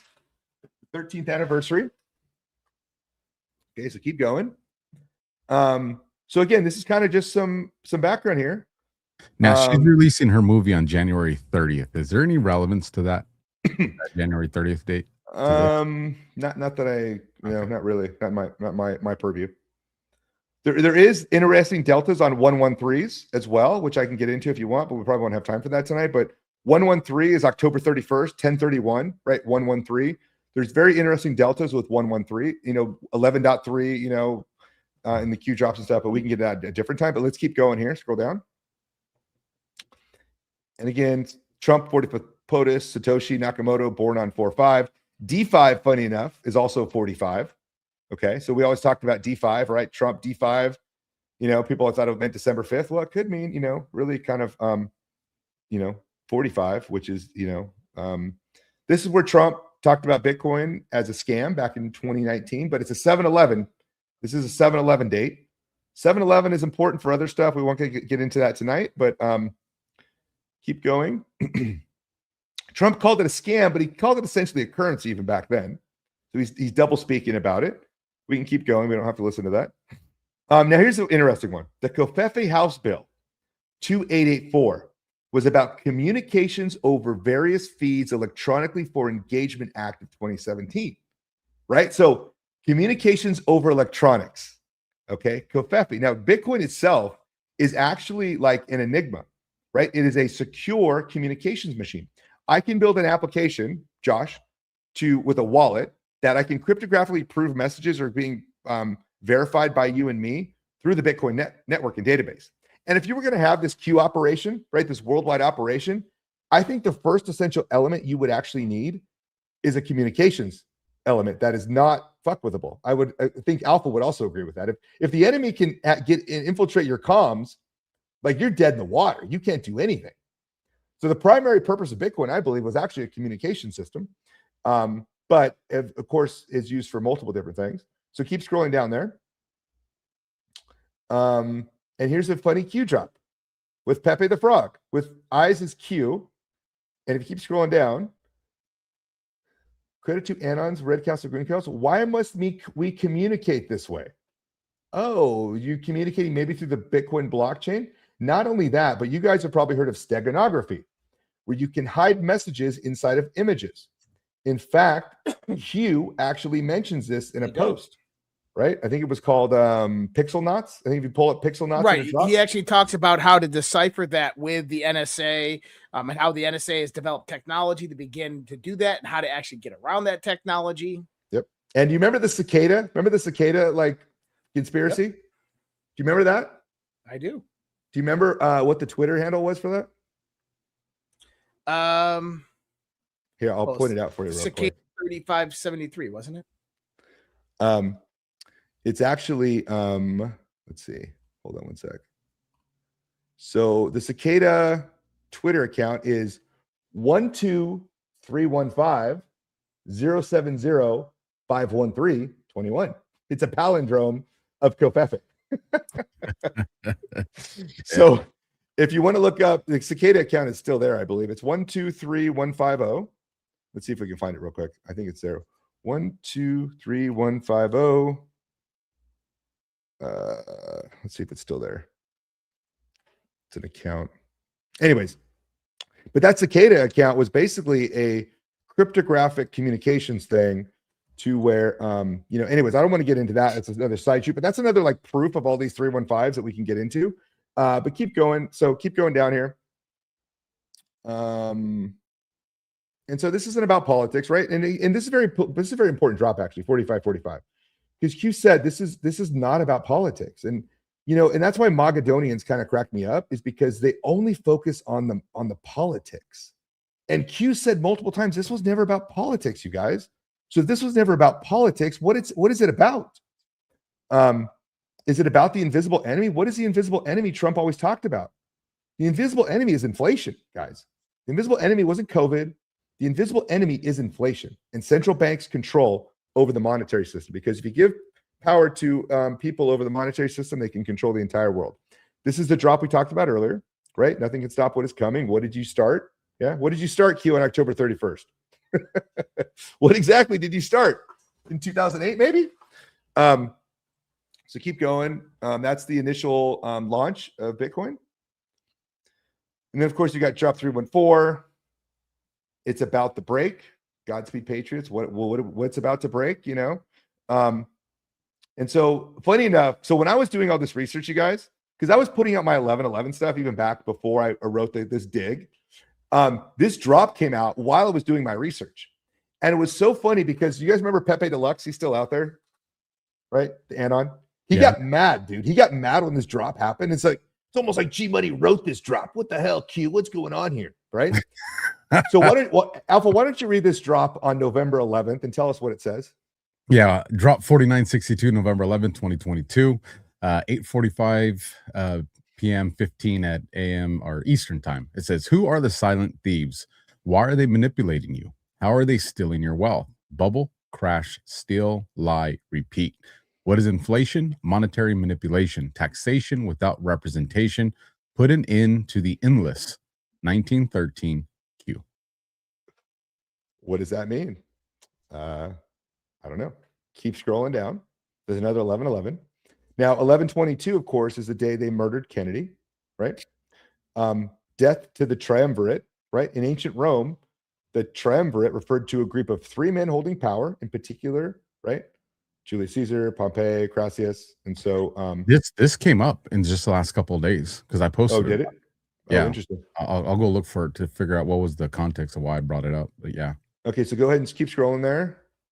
Again, the families who are the puppet masters, keep scrolling.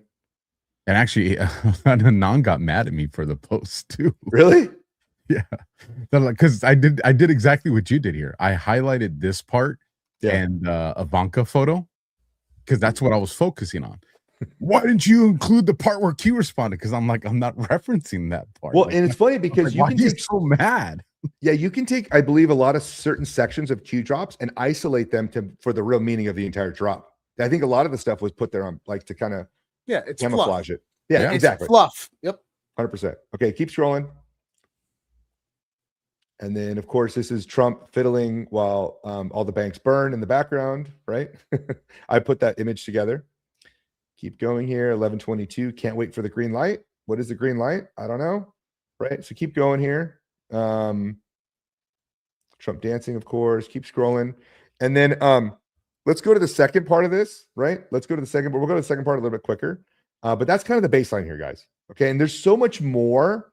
There's like, we've compiled like hundreds of extra proofs on top of this. This is like just the very simple baseline, but grab the second one I posted in the private chat and we can kind of like talk to this because I didn't know Bitcoin was a weapon, you guys. Like I knew Bitcoin and Q were connected, but I didn't know how to connect the dots to like talk about Bitcoin as a weapon system. Like I'm not a military guy. I don't have that in my purview.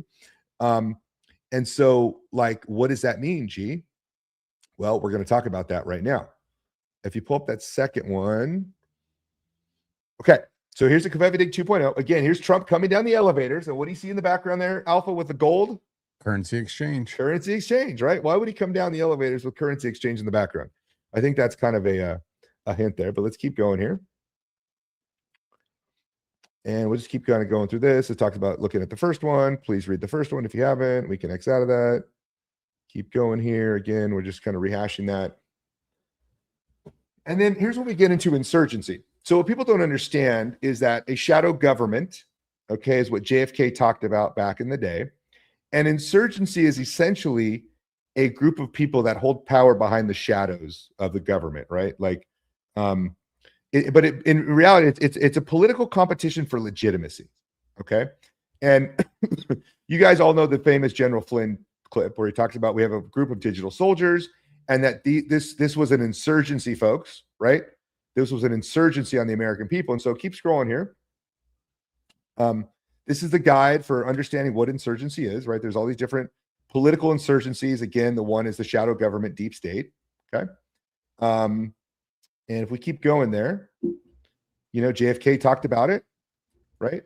He talked about a secret society, right? And how a cryptocracy, secret government, or invisible government, you know, is essentially what the shadow government is. Okay, now funny enough, on May 13th, okay, we had Q basically bring up, keep going down, shadow government, okay? I want you guys to kind of put this in your head, shadow government.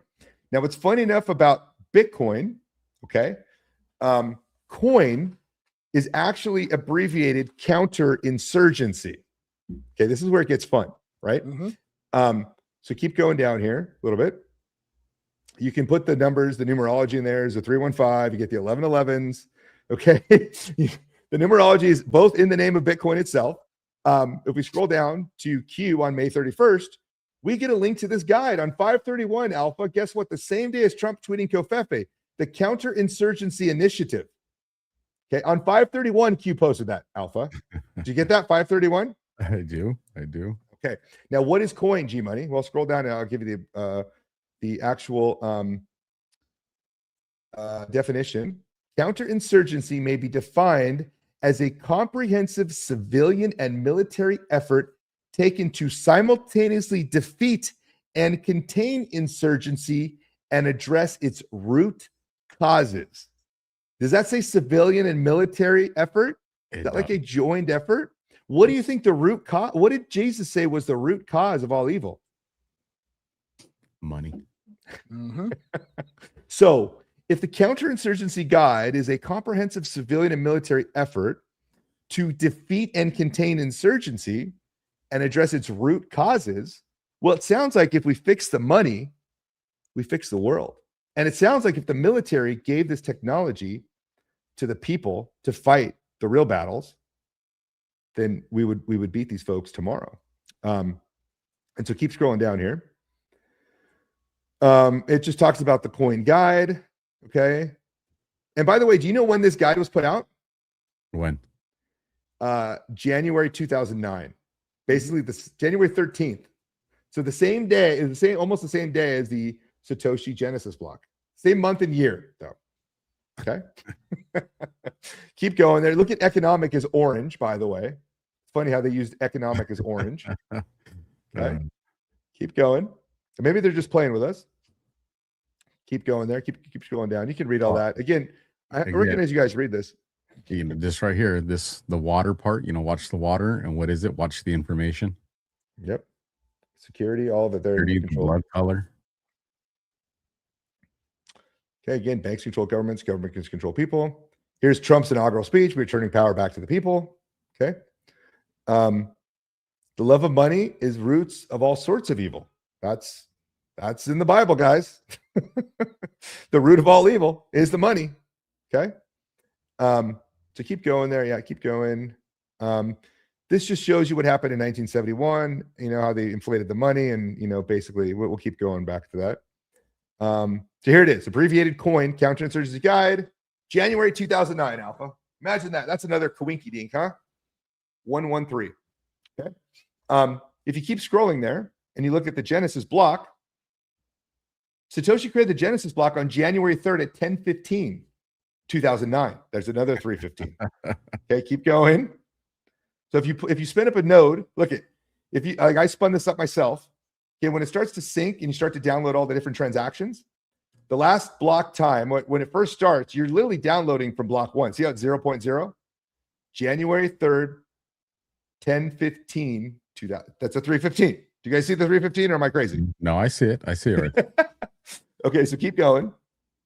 Yeah, actually, there's two of them. There is? Yeah, you got 3:15, right? 3:15, and then again 3:15. Oh, yeah. Yeah.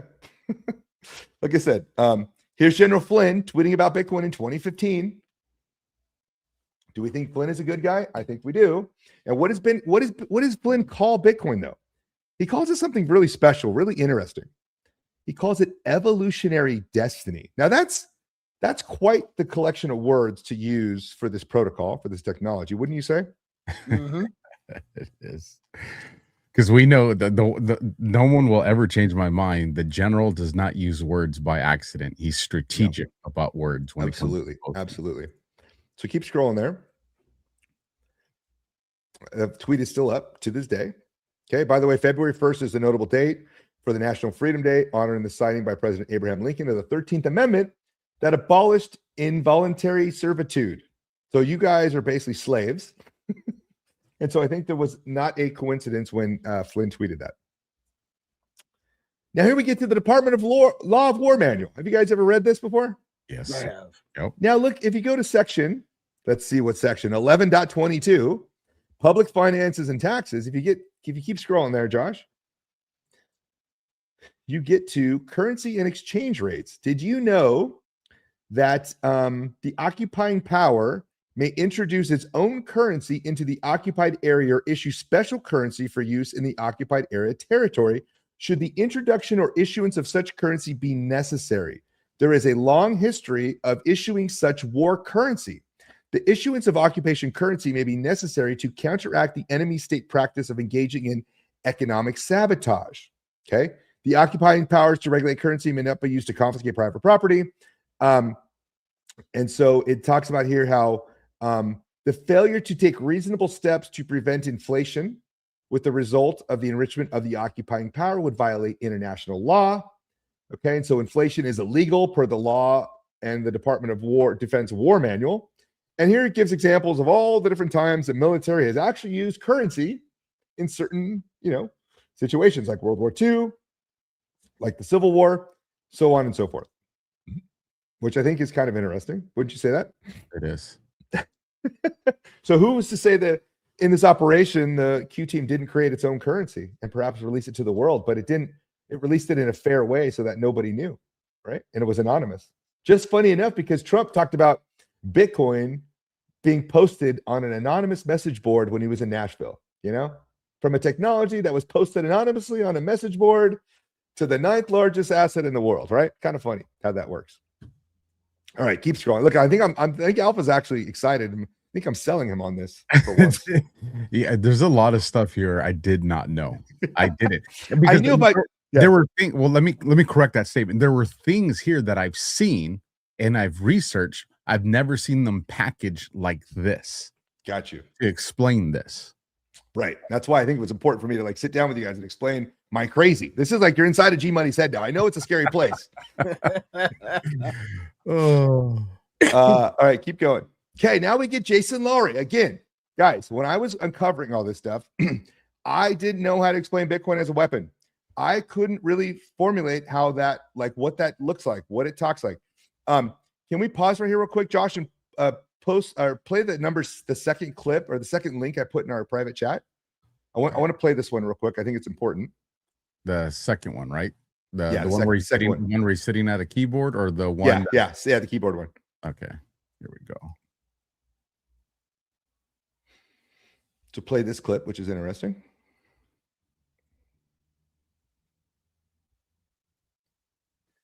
Comparison of Bitcoin not as a property, but as a weapon system to establish and preserve permissionless control over underlying property. If you have permissionless control under underlying property, to your point, that sounds like you're now sovereign. You're now a group of people running code, so agreeing to a rule of law, funding, paying fees to power projectors to defend your access. You're now creating a new sovereign organization, a new sovereign group of people. So in my opinion, Bitcoin is not just property, it's the whole stack. It's the whole tech stack. It's the government, it's the military, and it's the money and the property. And the least impressive part, in my opinion, is the money and the property, because any Joe Schmo can build some shitcoin, but to build a badass power projection military defense architecture over that to preserve permissionlessness and sovereignty over that property is the beautiful thing. And yeah, so again, right, the miners are essentially the military. Okay, you as individual landowners or Bitcoin owners are the property, right? And when you want to transact, you pay the miners to project that passage through cyberspace, right? You're paying a fee to protect that transaction to move along to the network. And so it's an interesting concept. But if we go back to that dig, we'll talk about Lori real quick, because there's an interesting thing we talked about in the beginning of this. And so here he talks about an MIT. Again, Trump's uncle was one of the longest serving professors at MIT, in case you guys didn't know. Okay. And it talks about Bitcoin as a fourth leg of U.S. strategic defense. And if we get here, we've got Washington crossing the Delaware, and Jason Laurie saying Bitcoin is digital 1776, which is funny enough. By the way, he got that from me, I think.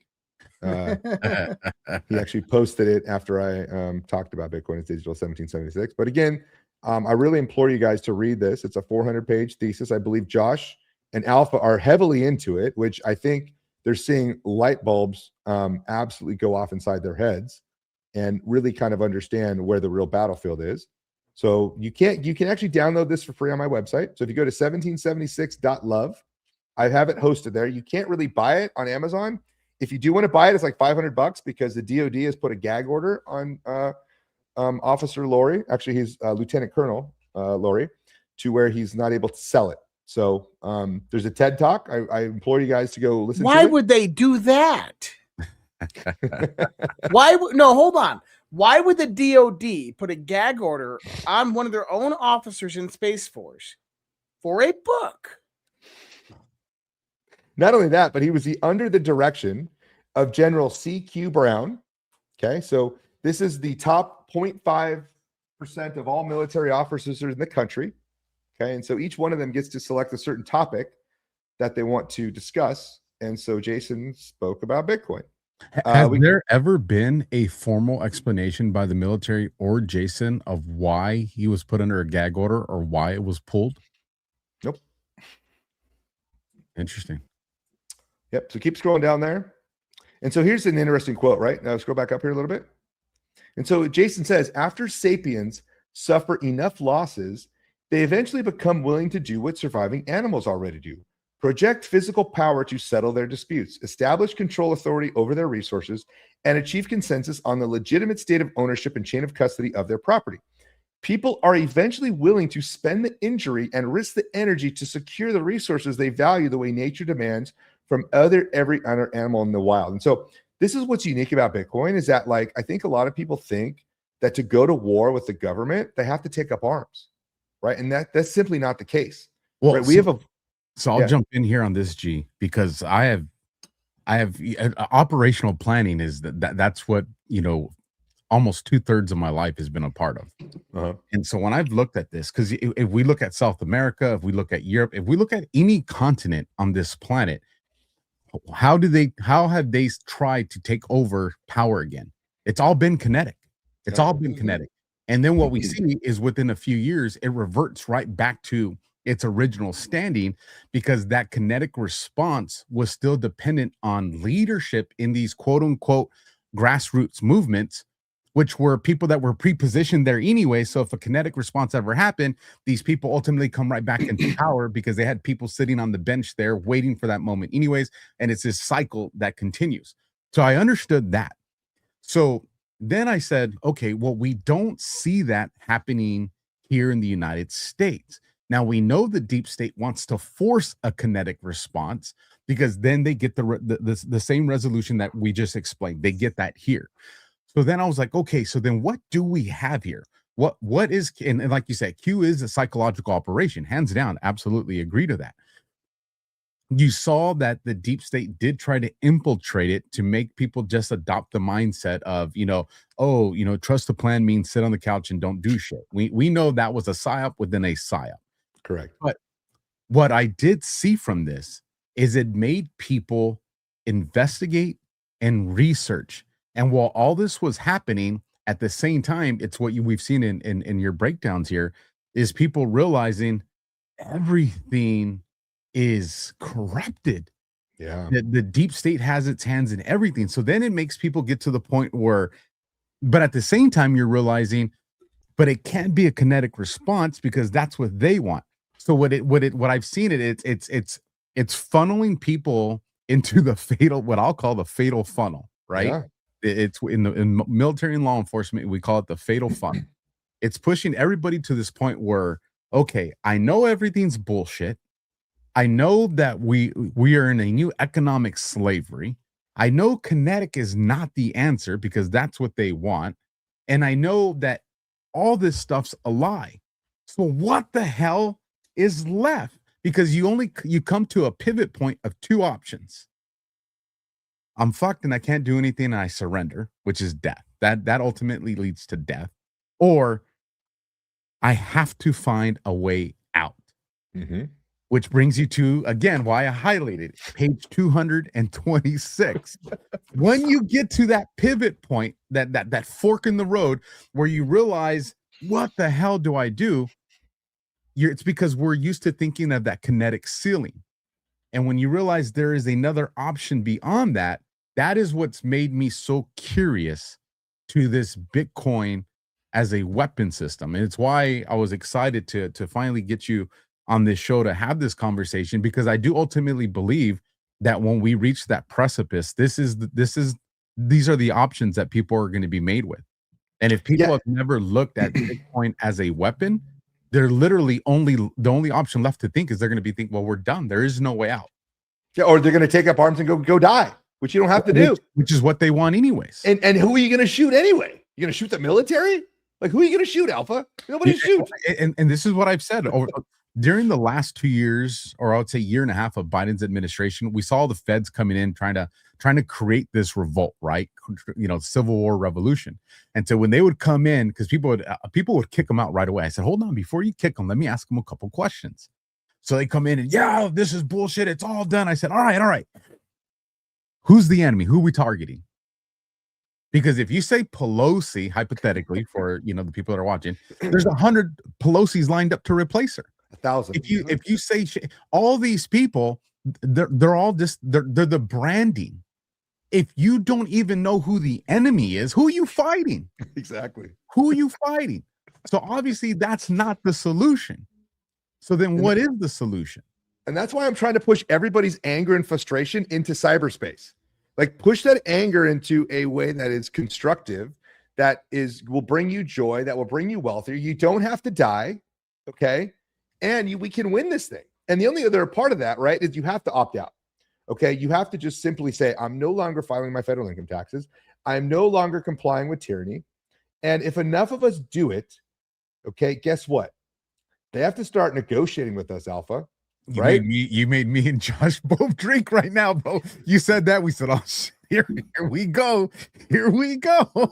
I mean, let's be honest, right? Like, we're being taxed over 50%. Trump has eliminated the income tax. He's eliminated 70% of the IRS. He's literally like fully softened up the enemy, right? You know what that means, right? When he's got rid of most of them. And so all we're doing is a peaceful DDoS attack on the Enforcement Bureau. I truly think that this has been timed to perfection, G-Money. I think all the infrastructure for the alternative has been laid out so that I truly think that there is going to be a precipice moment. And I think at that moment, when people turn to realize, oh, they're going to be like, all of a sudden, it's just going to be clarity. Like everything that you've said tonight, people are going to look at that and so much more. And they're going to be like, oh, I see what Trump was doing. I see that there was this out. And then, it's whether people are going to have the courage. grow the balls, right? Courage is definitely more rare than intelligence. And yeah. So if you keep scrolling here, by the way, right? Jason Lowry talks about we're insurrectionists, right? Who are, you can play this clip if you want. I think it's a small one. He retweeted you? Yeah. Uh-oh. A long time ago, but tweet that Laurie, he sent it out actually today or yesterday. But this is a pretty kind of it's a pretty edgy sentence where he says, like, legitimately, Americans are insurrectionists, right? Like, it's in our blood, right? And so the right to bear arms, which in this case is bit power, right? The peaceful power, is for the explicit purpose of empowering American citizens to delegitimize the abstract power of their government. Okay, that's a pretty big statement, especially from him, doing a retweet, because, this goes right in line with your last thing. Like, the revolutionaries, they didn't want a war, right? They tried to negotiate with the king. They tried to have petitions with the king. They tried to negotiate peace. And what happened time and time again? They were just ignored. They were laughed at. And so a lot of the populace, you know, is being ignored and laughed at right now by these abstract God kings. And so I just wanted to throw that in there as well. And the populace is where the real power lies. Exactly. Too, right. And so, you know, you just mentioned inflation a second ago. Think about inflation in my model, right? So we prize things like victimhood, for instance, right? Within the oppression constructs.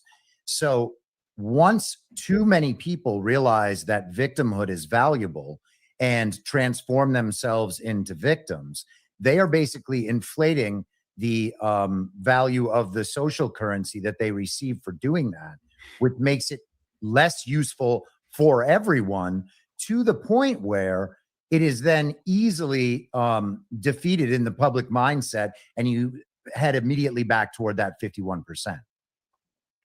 And we don't even need 51%, guys. Like, you know, 3%, right, is won the revolution. You know, think of how quickly Cracker Barrel changed its logo because people were upset over it. Right? Imagine we have an en masse revolt against the IRS, and by just simply taking the moral high ground and saying, I'm not filing my federal income taxes this year. Go fuck yourself. Like they can't arrest all of us. Literally. It's simply, we just forgot how to play the game. It's a numbers game. We've got the numbers. It's just how many pussies are going to have their balls drop and do something about it. He's pushing the chess. I mean, you have the what's her name that just got fired from the IRS. She was in a powerful position. God, I have to go look up her name, but that literally just happened like 3-4 days ago. Oh, did it? Yeah, but you have the constant rug pulls. Maybe right? a week. It was very. Keep talking to back then. It was years ago, right? I talk about the rug pulls and the Epstein files, still right, not released, and people still angry about that. But keep scrolling. I think we're almost to the end of this. Yeah, look, coincidence. The Matrix grew people as a crop, used them for energy and controlled their mind, right? And so I truly believe the choice to know will be yours. But really, the battle between insurgency and counterinsurgency is a battle over legitimacy, right? Per the CIA documents, what is legitimacy? Well, legitimacy is consent. If you are consenting, right, to pedophiles, right, creating biolabs in other countries, you're paying your taxes and complying. So you are aiding and abetting a criminal enterprise by paying your federal income tax. Full stop. Some of you have a moral red line. Some of you are going to have to speak to Jesus at some point, and you're going to be, and he's going to be there to be like, so when you had the choice to fund pedophiles or like go to jail, what did you choose? I don't know. That's a question you got to ask yourself and live with, right? Not me. I've already made my choice, right? So I think that's begs a question on what are we here for? What is your purpose? And how are you going to fight a battle smartly, peacefully, with the moral high ground that gives you power, wealth, and abundance, and makes everybody's lives better at the same time? Now, if anybody has a better solution, I'm all ears. Please tell me why the Q Drops is not connected to Bitcoin, and I'd be happy to entertain that theory. But I believe like this is beyond the shadow of a doubt of mathematical proofs that culminate into some sort of plan here that is pretty ironclad, in my opinion. Now, I'm not saying I know everything. I'm saying that I'm just saying there's a simple connection there. Yeah, I mean, when you go into that, I mean, Lowry, he frames Bitcoin as not in the sense of financial terms, but in the context of weaponization of software and energy. And so for everybody to give a big summary of kind of the idea here, a tool for electro cyber power projection, where states might compete over hashing capacity and network influence instead of more traditional warfare. So a lot of this, he argues that Bitcoin and its proof of work protocol should not be viewed solely as financial or monetary technology, but rather as a new form of power projection and national strategic asset in the digital age, a concept that dubs soft war.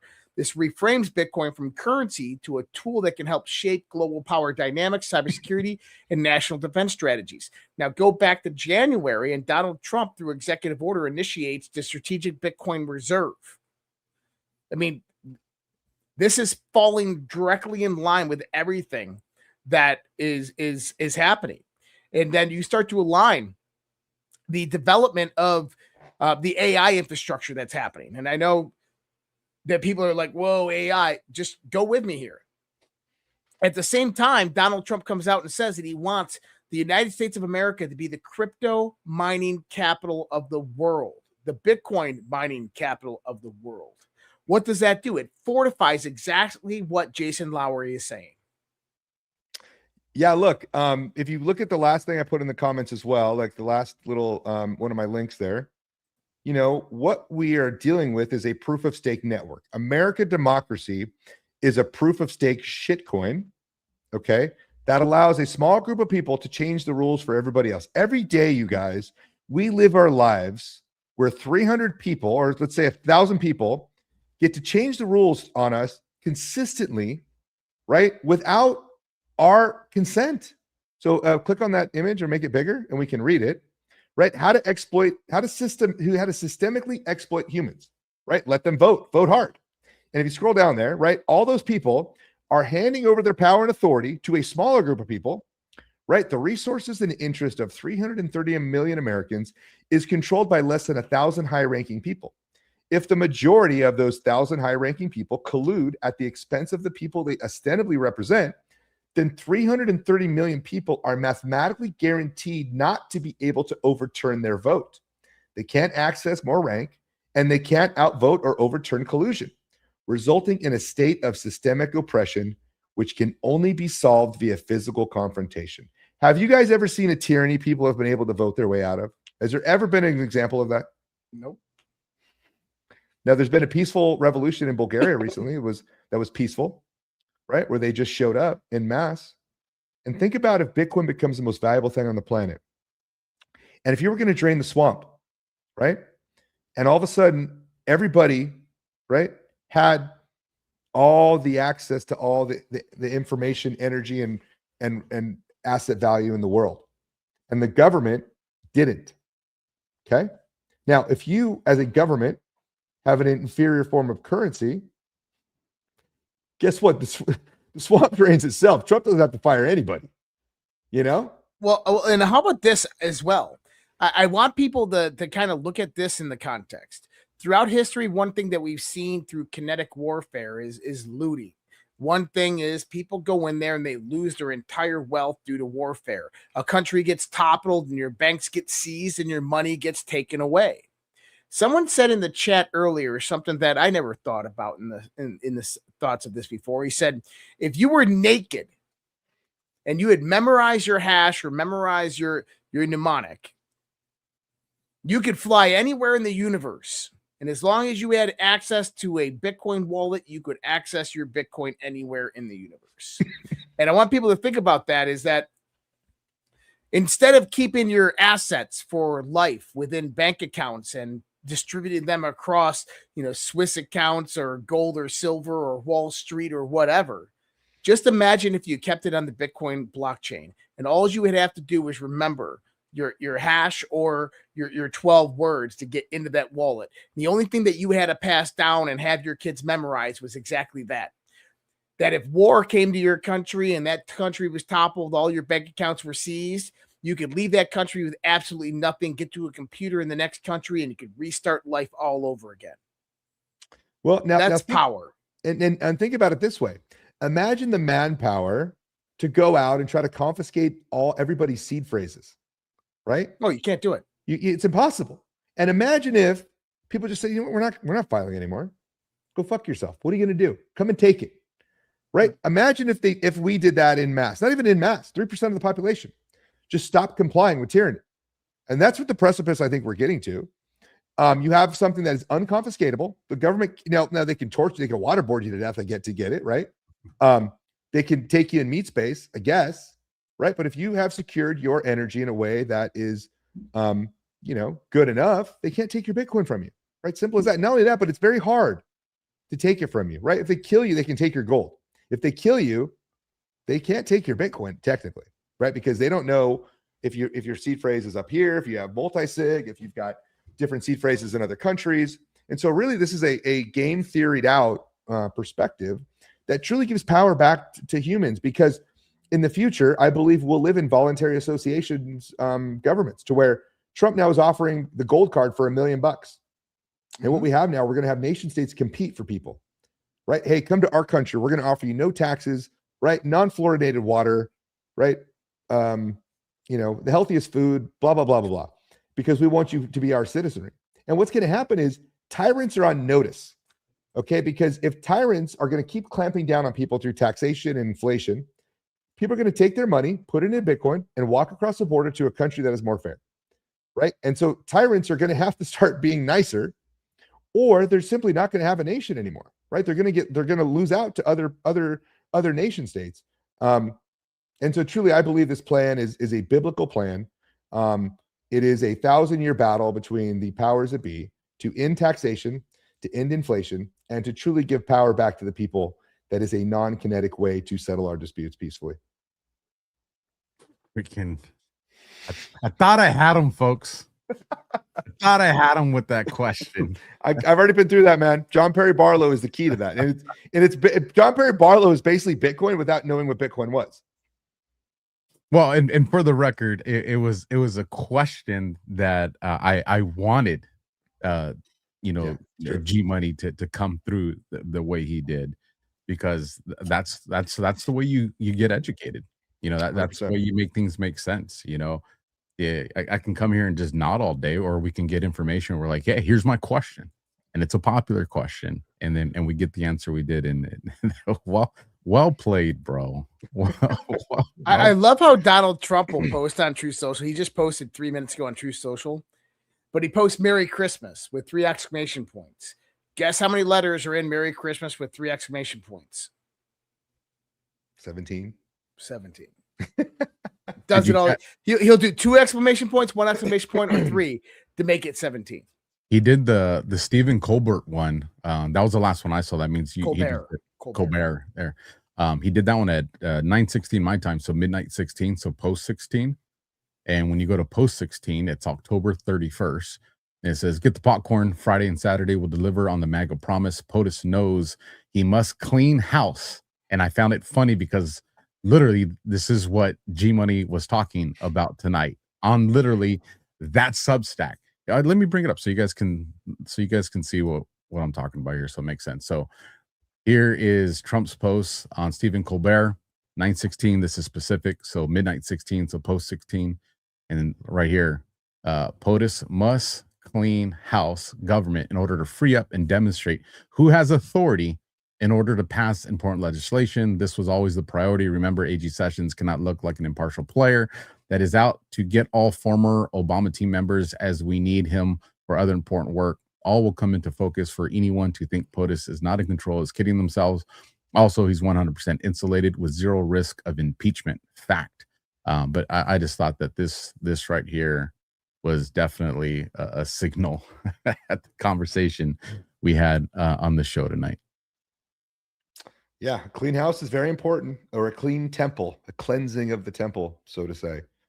Because at the end of this is all about making a fair and egalitarian society for everybody, right? Right now, we live in a world of permission, rank, and authority, to where the incentives matter, right? The incentives to lie, cheat, and steal to get closer to the money printer will then just make you wealthier in this realm. And so, I think in the future, proof of work, which is what Bitcoin is you will have to earn your legitimacy the old-fashioned way. And imagine a society where parasites and thieves and swindlers don't have access to that anymore. Is that going to force them to either off themselves, right? Because they're no longer able to access easy power and authority, or are they going to be able to actually change the way they are as people? I think that's a very fundamental question for humans, is how to change the incentive structures from what we currently operate in, because we know our incentive structures are completely flawed because the money is flawed. And to be honest, money is the fabric between every connection on this planet. And if you are able to put evil into that fundamental connection, well, then evil spreads everywhere into every faucet. And right now we're just basically experiencing the corruption at levels that has never been seen before. And look, some people will join this when it's a little bit easier. But at that point, it may be $1 million per Bitcoin. And you'll look back on the show And you'd be like, wow, I really miss an opportunity to join that warfare, to join that campaign. Because if you're a Q person without Bitcoin, you're literally just a Q tard. You're literally like screaming into the wind. Old man yells at cloud, right? You're a pussy because you haven't joined the battlefield, right? And by the way, the Bitcoiners, okay, out there that think Trump is an evil guy and a pedophile, you guys are a bunch of domesticated pussies. And so I'm not liked by either side, by the way, guys. I trigger both sides intentionally because a lot of the Bitcoiners are woke soy boy bitches, and a lot of the Q-tards are just, technologically irrelevant. So we're in the middle here. Like we're the freaking, we're the tip of the spear. And I'm here to help people that want to get helped. But if you think you think you got all this figured out and you haven't done your research, well, you're going to get treated the way you are, you come off at. So 100%. Real quick, you brought up that post that Trump just did right now, Josh. I'll bring it up on the screen, the Merry Christmas one. They make it a little bit bigger for everybody to see it. And now it's Christmas Eve. He's posting it on Christmas Eve because this is at midnight 39. Why post Merry Christmas on Christmas Eve? Maybe he's giving us a present. This is interesting, man. Now, he didn't put Merry Christmas Eve because if he would have did Merry Christmas Eve, that would have came out to 17 without the exclamation marks. He chose Merry Christmas. He threw in the exclamation marks to make it add up to 17. But why Merry Christmas on Christmas Eve? I'm telling you, something's gonna happen. I've been fucking calling it. I mean, General Flynn's been going ham on Washington and the Delaware this week, bro. He has been going ham. Well, he did another one today. Bring it up. Bring it up. I will show you this one right now. And I love this because this kind of fortifies exactly what we've been saying. Really talking about what G Money is also talking about as well. People probably saw this one and didn't catch it all. Attention. The phrase United States of America has 3 keywords. Remember yesterday I was talking about the post by Trump talking about the three focus areas. Has 3 keywords. Each one holds at a level of importance, but one remains supreme over the others. The word united is about a cause more than a destiny. It is a profound commitment of who we are as American citizens, united in the cause for liberty over tyranny, united in our determination to remain free and strong in our deep foundational belief in our Creator. I've dedicated my career to upholding the timeless principles of liberty, providence, and resolute strength that our founding fathers so wisely enshrined in our nation's foundation, as well as a set of historic documents, mainly our Constitution. Given that, world history offers profound guidance through the lens of the Crusades, when determined defenders of Christian faith and Western values confronted formidable Islamic adversaries from the Seljuk Turks to Saladin's Ayyubids. Initial division among opponents enabled advances, but unified resolve and moral conviction ultimately shaped the outcome, a vital reminder that steadfast alliances and clarity of purpose always overcomes fragmentation. Fast forward to today, and similar echoes challenge global stability. The fragile Gaza ceasefire brokered under real Donald Trump's leadership and his comprehensive peace framework holds amid ongoing violations, targeted operations against threats, and efforts towards government reforms and international stabilization. Regional tensions persist with Iranian missile activities, proxy rearmament concerns, and security challenges in Lebanon and Syria. Fissures and peace talks over complexity of the situation in Eastern Europe between Russia and now many in the EU. There is a little unity in the message or the method, and trust is missing a feature on all sides. Finally, the situation in Venezuela serves as a reminder that when people are unified against tyrants who do or seek to enslave entire societies, not even hell can withstand the forces brought to bear. America's role as a true beacon of freedom demands vigilant engagement, fostering alliances rooted in shared values, promoting diplomacy backed by strength, and countering radical forces that threaten prosperity and peace worldwide. And they are radical. As Jefferson and Washington taught us, enduring peace arises from preparedness, unity, and an unyielding principle, not from isolation or appeasement. America first does not mean we stand alone or isolated. It means we work hard together to unify ourselves here at home, unify ourselves around common sense and common principles and values that our founders and forefathers fought and died 4. America is a nation built on Christian principles and values, and we should be fearless about these. We should not waver nor allow any nations or cultures to dictate to us how America is or should be. Every citizen has a duty and a responsibility to serve. Service is not just for those in the U.S. Armed Forces or first responders. Service can be to one's local church or community, but service is a duty we all have. Time to unify around each other, not the government, but our Creator. Then he says, and this is important, as our Declaration of Independence states, with firm reliance on the protection of the divine providence, we mutually pledge to each other our lives, our fortunes, and our sacred honor. I ask only that you always seek unity over division and divine authority over a man's failures. Now he talks about the founding fathers, says Declaration of Independence here, right? Then he says, God bless America, and my sincerest wish that Christmas approaches, we unify around our Creator. Merry Christmas. 4 o'clock Central Time is what? 5 o'clock Eastern Time, which is 1700, right? Post 1700, Declaration of Independence. Well, what is 1776 about, guys? Is it about voting and paying taxes to pedophiles?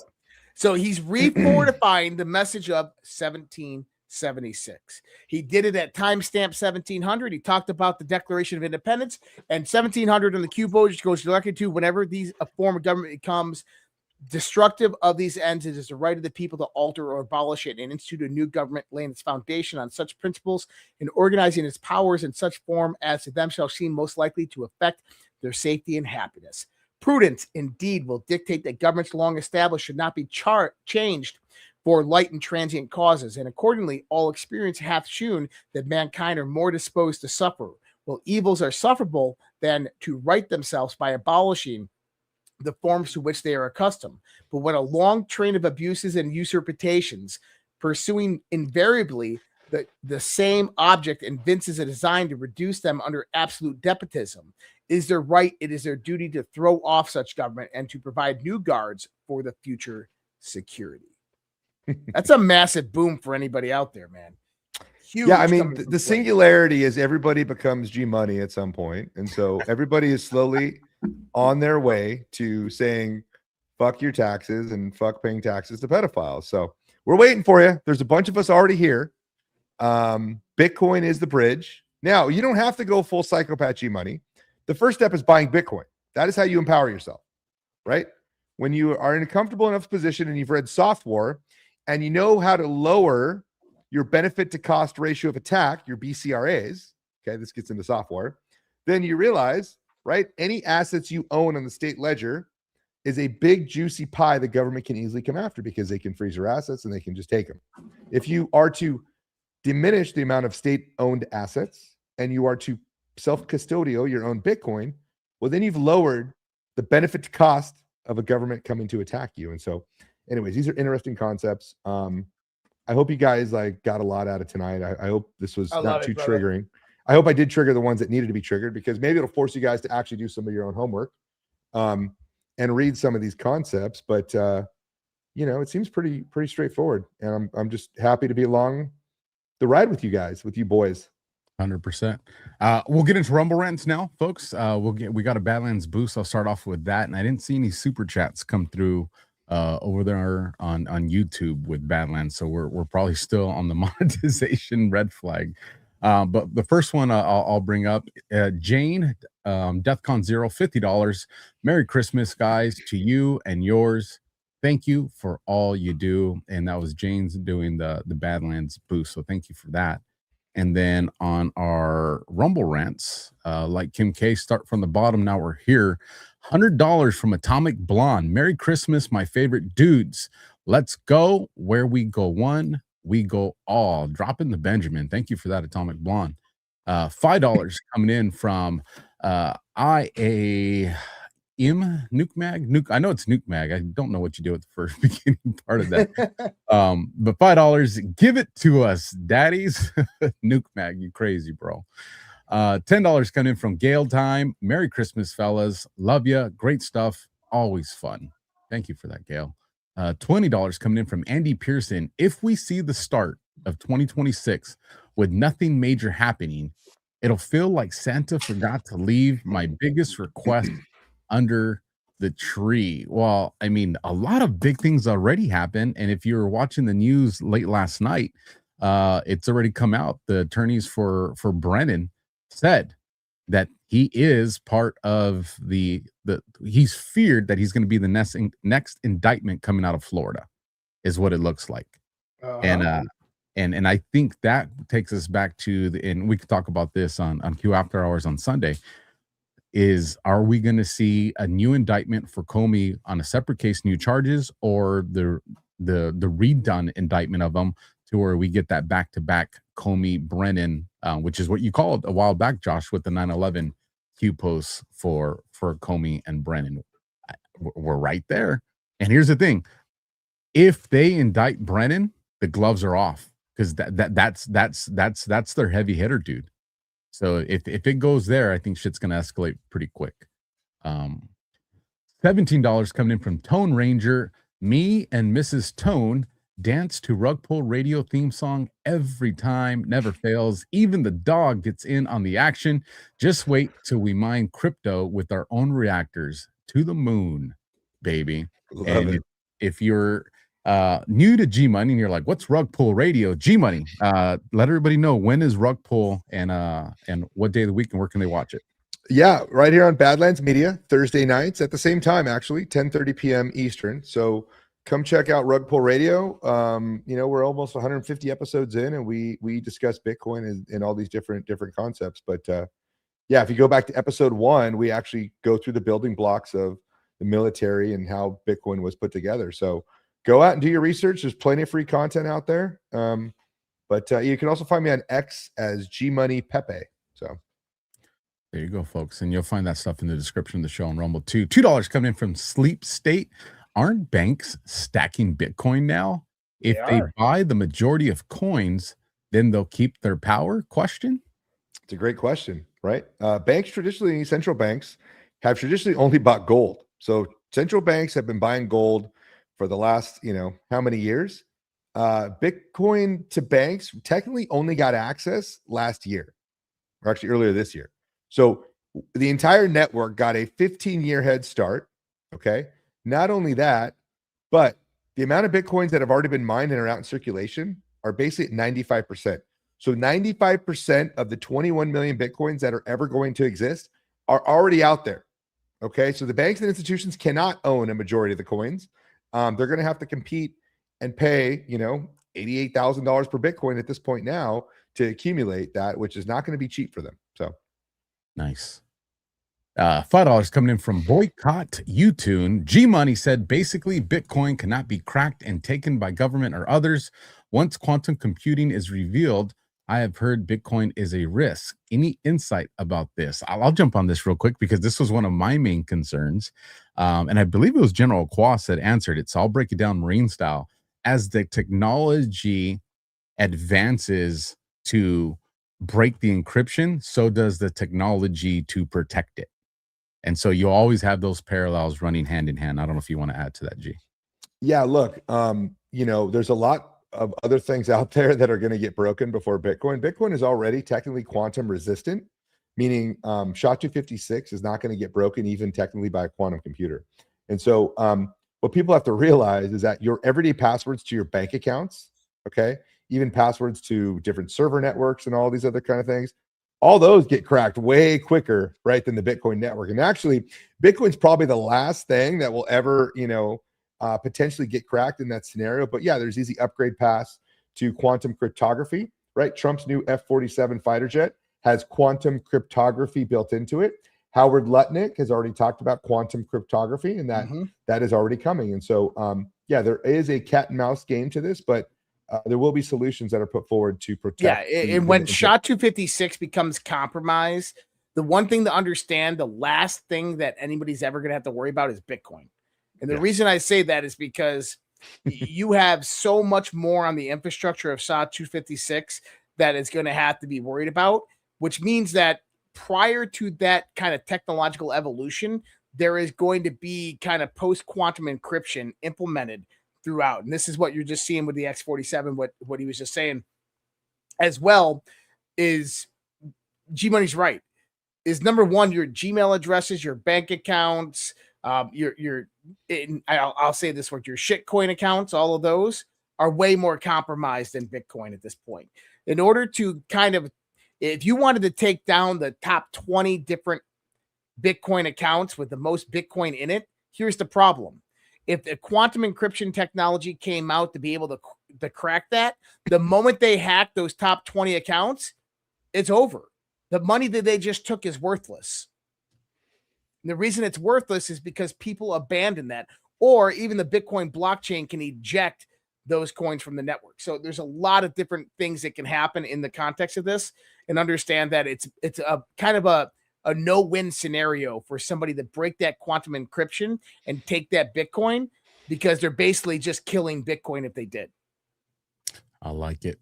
I like being with these geniuses. $20 coming in from Bear BL. Merry Christmas, guys. My favorite new show. Merry Christmas, Bear. $5 coming in from Lindsay Joe McClaymore.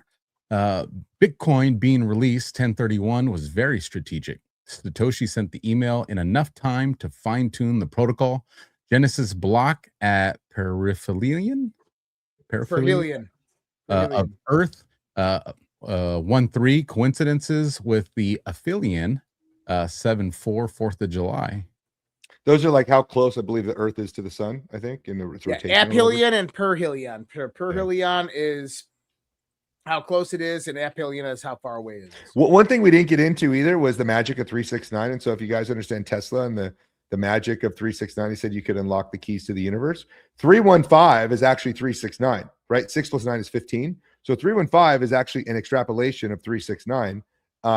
And if you keep going down that rabbit hole, Bitcoin itself has vortex math included in it, meaning the 369 repeating number sequences is all throughout the mathematics. So Bitcoin has a halving sequence every 210,000 blocks, meaning 210, right? It was a 3. Then it goes to 420, which is a 6. Then it goes to 630, which is a 9. And so it just keeps repeating 369, 369, 369.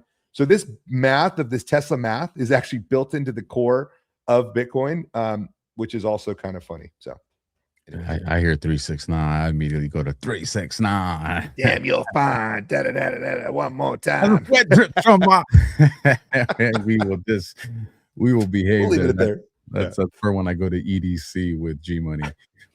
Dollar from Keith O'Higgins. Happy Festivus, people. Enjoy all the holidays in the immortal words of Michael Cosmos Kramer Richards. What up, my noggers? Keith is dangerous, bro. Keith is dangerous. $5 coming in from Daddy Do 17. You can mix in a secret audio message buried within a song and then retrieving it by inverting the phase signal of the original waveform, which cancels out the music. Reference sonography. Made me. I felt smart reading it. I'll say that much. $1 from Lindsay Joy McLemore again. When you write a thesis, the college you are enrolled in owns the research. I did not know that. $17 from Resolute 23 Patriot.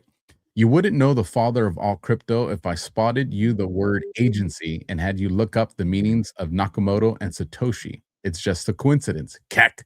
Dumb, dumber, and dumbest decoders. Well, thank you for that, Resolute 23. Yeah, and Satoshi Nakamoto in Japanese means central intelligence. So it's like a play like on, oh, it's created by the CIA. You know, it's just a dumb another FUD thing. And that's what's funny too, is there's so much like conspiracy surrounding it that the filter, like if you just look at Bitcoin on that top level and you never dig into the actual architecture, you end up with some like stupid ideas like some people come up with. So I agree. Thank you for the $17, Resolute. $100 coming in from the Boom Diggity, dropping the Benjamin. Merry Christmas. Why did they pull software off the market? Also, any chance Trump Kennedy Center could have concert or connects to Bitcoin, the location of the water power? All we know is it was a gag order put on Officer Lori, Lieutenant Colonel Lori, because the book got pulled from the shelves. But again, you can download it for free. 1776.love. I have a hard copy signed by Mr. Lori that'll probably be worth a lot of money one day. So nobody's going to be able to pull that from my dead cold hands. I know that much. But yeah, sometimes it's available. And you know, you can get it on Amazon, but right now you can't. Let's see. $1 from Lindsay Joy McLemore again. BC Christmas is on January 6th. He's pointing out false history. BC Christmas. BC, like before Christ? Or are we talking BC something else? Oh. Need more info, Lindsay. $10 from the final demand. If I don't file, I don't get a return. If I stop complying as G suggested, I lose thousands of money. I can't stop paying taxes as they take it from my check. How am I to not comply and stop paying taxes? You will have to reach out to G Money and G Money. No, look, I mean, look, this is not financial advice, but you can literally file your W-4 as exempt to eliminate most of the taxes that come out of your paycheck. And you can just choose not to file at the end of the year. Again, this is not financial advice. You should understand all of your threats, right? Like if the state can come after you, what would they come after? Like there's liens filed against me, okay? But they can't attach to anything because I don't own any assets on the state ledger, right? So it's like, go fuck yourself. So just understand the war and battle you're getting into. Maybe just start with buying some Bitcoin first and don't go full psychopath like G Money. But when you're ready to come on the board to that, we're here for it. I'm glad he finally acknowledged full psychopathic G Money. I've always acknowledged that, man. I'm going to clip that one. That's going to be my ringtone when he calls. $17 from... Oh, well, hold on. G Money, somebody said, uneducated podcast, do no tea. I love that, right? What Did do you you see mean? that one? No, I don't think so. Uneducated podcast. Yeah, do not. Tea. Yeah, don't file. Like if you file, you're actually like signing your own death warrant, because when you sign a tax return, you're complying, saying you. So if you sign a tax return and file it and you don't pay, like that's when you get into trouble, because you've actually signed away your rights when you do that. So I see what you're talking about. He also said, do not buy Bitcoin. Just saying, digital assets, yes. Bitcoin, no. Have you used it? It's shit. This is what that guy said. He said, this is an uneducated podcast. I know a lot of people that have been using it to You know what? You know what I say? If people don't want to buy Bitcoin, they want to say it's shitcoin, they want to go buy XRP or something like that, go right ahead. That's what I say. Let them do it.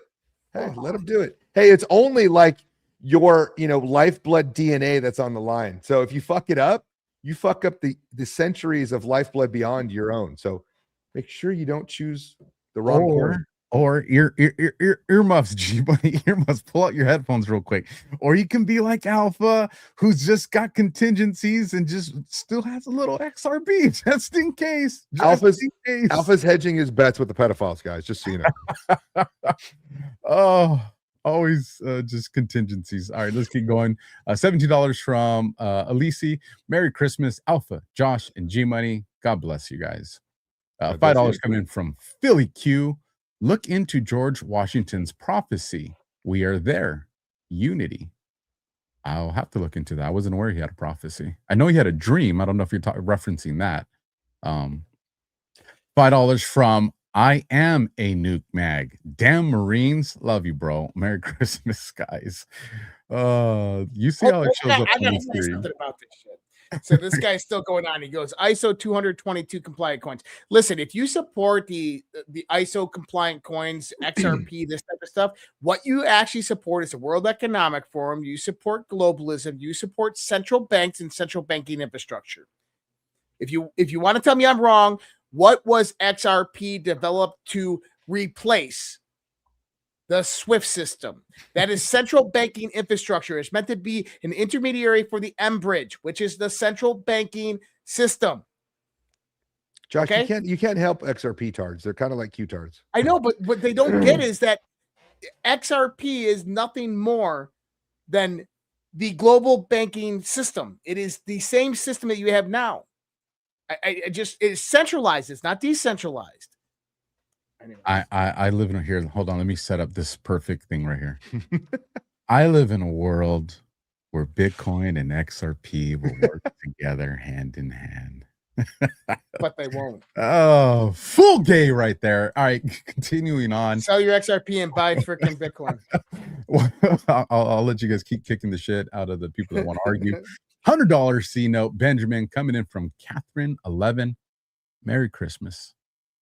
Merry Christmas, Catherine 11. Thank you for that.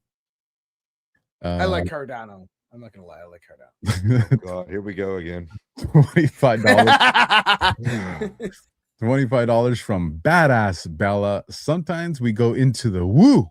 LOL. Merry Christmas, guys. We definitely dove deep into the wood today, guys. You guys handled it pretty well. I saw you guys taking notes and everything. I was like, wow, I was pretty impressed. I was looking at the shit you're saying up. I'm like, okay, if this guy's saying this, I gotta make sure that he's right. Just notes, a shitload of notes to what Let's was have some homework to do. $1 Everybody gets the games of Trump at the price they deserve, by the way. This is true. $1 for dollar from Lindsay Joy McClaymore. Don't get rugged by the hourglass psyop. Quantum relevant. $5 coming in from Lindsay again. You asked why Trump posted Merry Christmas on Christmas Eve, because Christmas is actually on January 3rd. Trump is pointing out false history. Bitcoin fixes this. Wait, I thought Jesus' birthday was on 9/11. Well, there's two. I've heard 9/11, and then I think I don't know where January 3rd's fucking coming from now. No, I've never heard that before in my life. January 3rd has no relevance in the context of a holiday, at least that I know of. I mean, Christmas it's not a Christian holiday. It was actually adopted later on. It's the holiday of Yule, which is represented the Yule log, the 12 days of burning the Yule log, which represents Odin's transit through the sky, which Odin is Santa Claus, and his sleigh with his horse-drawn sleigh going through the sky, which is representing the darkest days of summer and the Yule log that burned through it.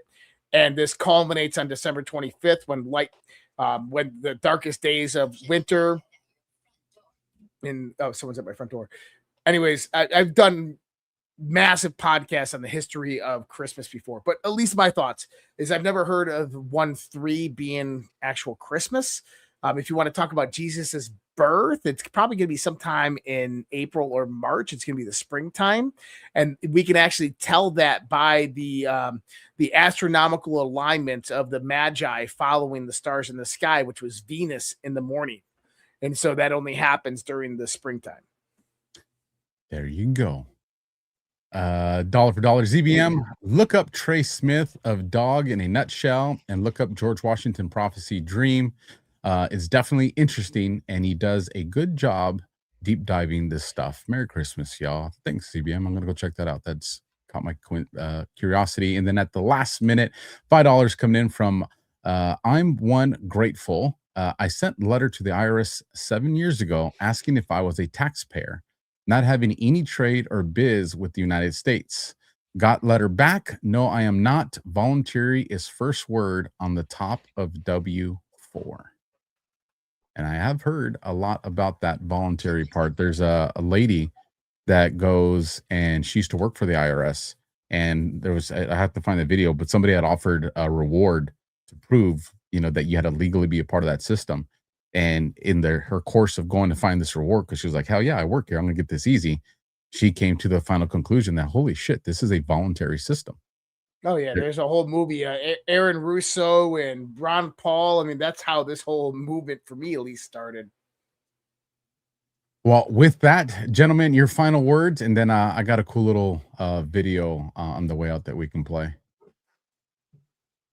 Awesome, I'm good. G Money, where can they all find you? Yeah, Rug Pull Radio, Thursday nights, 10:30 p.m. Eastern. Had military generals on there. We've had Michael Saylor on there. General Quas has been on there. General Flynn has been on there. Like, we've had and it's all Bitcoin related. So don't believe me. Go listen to some of those gentlemen. You can find me on X, G Money Pepe, and you can find me on some of the Badlands shows triggering all the MAGA boomers at some point. So awesome. And my final words, Merry Christmas, everybody. I hope that everybody has a blessed day. Happy Christmas Eve, Merry Christmas, and we'll see you guys soon. Yeah, likewise, you guys. Make sure you go support G Money Rug Pull. Go follow that. Again, the links to the Substack are in the live chat on Rumble if you guys want to grab them from the other platforms. We're gonna have our final commercial, but make sure you stick around past that commercial because I got a cool little short Christmas video that'll hit you in the heartstrings after that, you guys. And here's the thing, don't worry. Well, first of all, congratulations, G, because that actually was a very nice delivery you did tonight. I was very impressed by your delivery. So I don't know if maybe you are getting nicer, maybe our level of toxicity has gone up. That argument's yet to be made. But Merry Christmas, you guys. Drive safe. Holidays are notorious for bad accidents because people are out there drinking and people are driving crazy. So if you're going to go somewhere, just please drive carefully. Yeah. So Merry Christmas. Happy New Year, guys. I'm going off to Brazil Christmas night, so I'll be gone for 10 days, but have fun. And hopefully I'll be back to trigger you guys next year. Shade LA. Don't get herpes, bro. You guys support this show. And like I said, stay past this last commercial, and got a good video lined up for you guys. Soft disclosure, just dropped new favorites for the season. The lotion, your 5-ounce favorite, is still here. And now we've added full 11-ounce bottles. New lavender tea tree deodorant, clean, calm, and effective. New tallow bars, chamomile lemon rose, and naked. Rich moisture that actually works. And now the lineup is complete. Beard oil in unscented and spiced vanilla. Palo lip balms, available in chamomile mint, vanilla, naked, and vanilla tangerine. Aloe Bar Minis for pocket-ready hydration. Available in vanilla coffee and naked. And finally, lavender vanilla lotion. Clean, calm, and made to work. Visit softdisclosure.com. Use code Badlands and get 15% off. Soft Disclosure, for truth you can gift.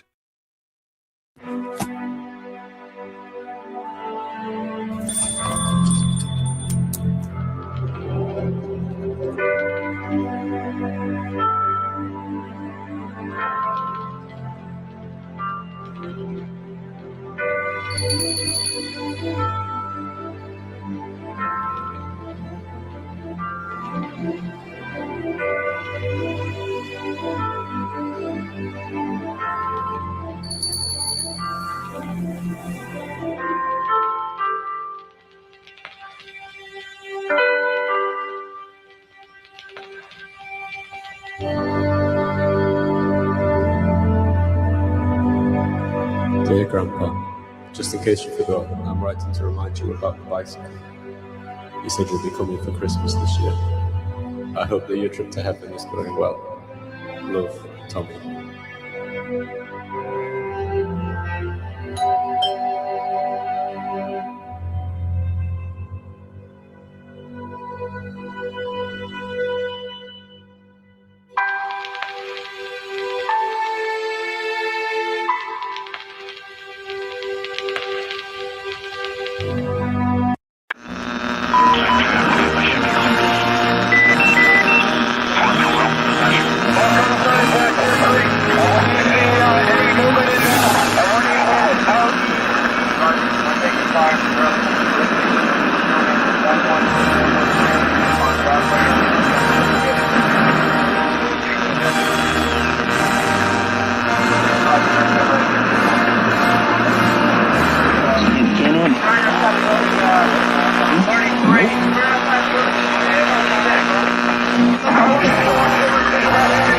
Let's talk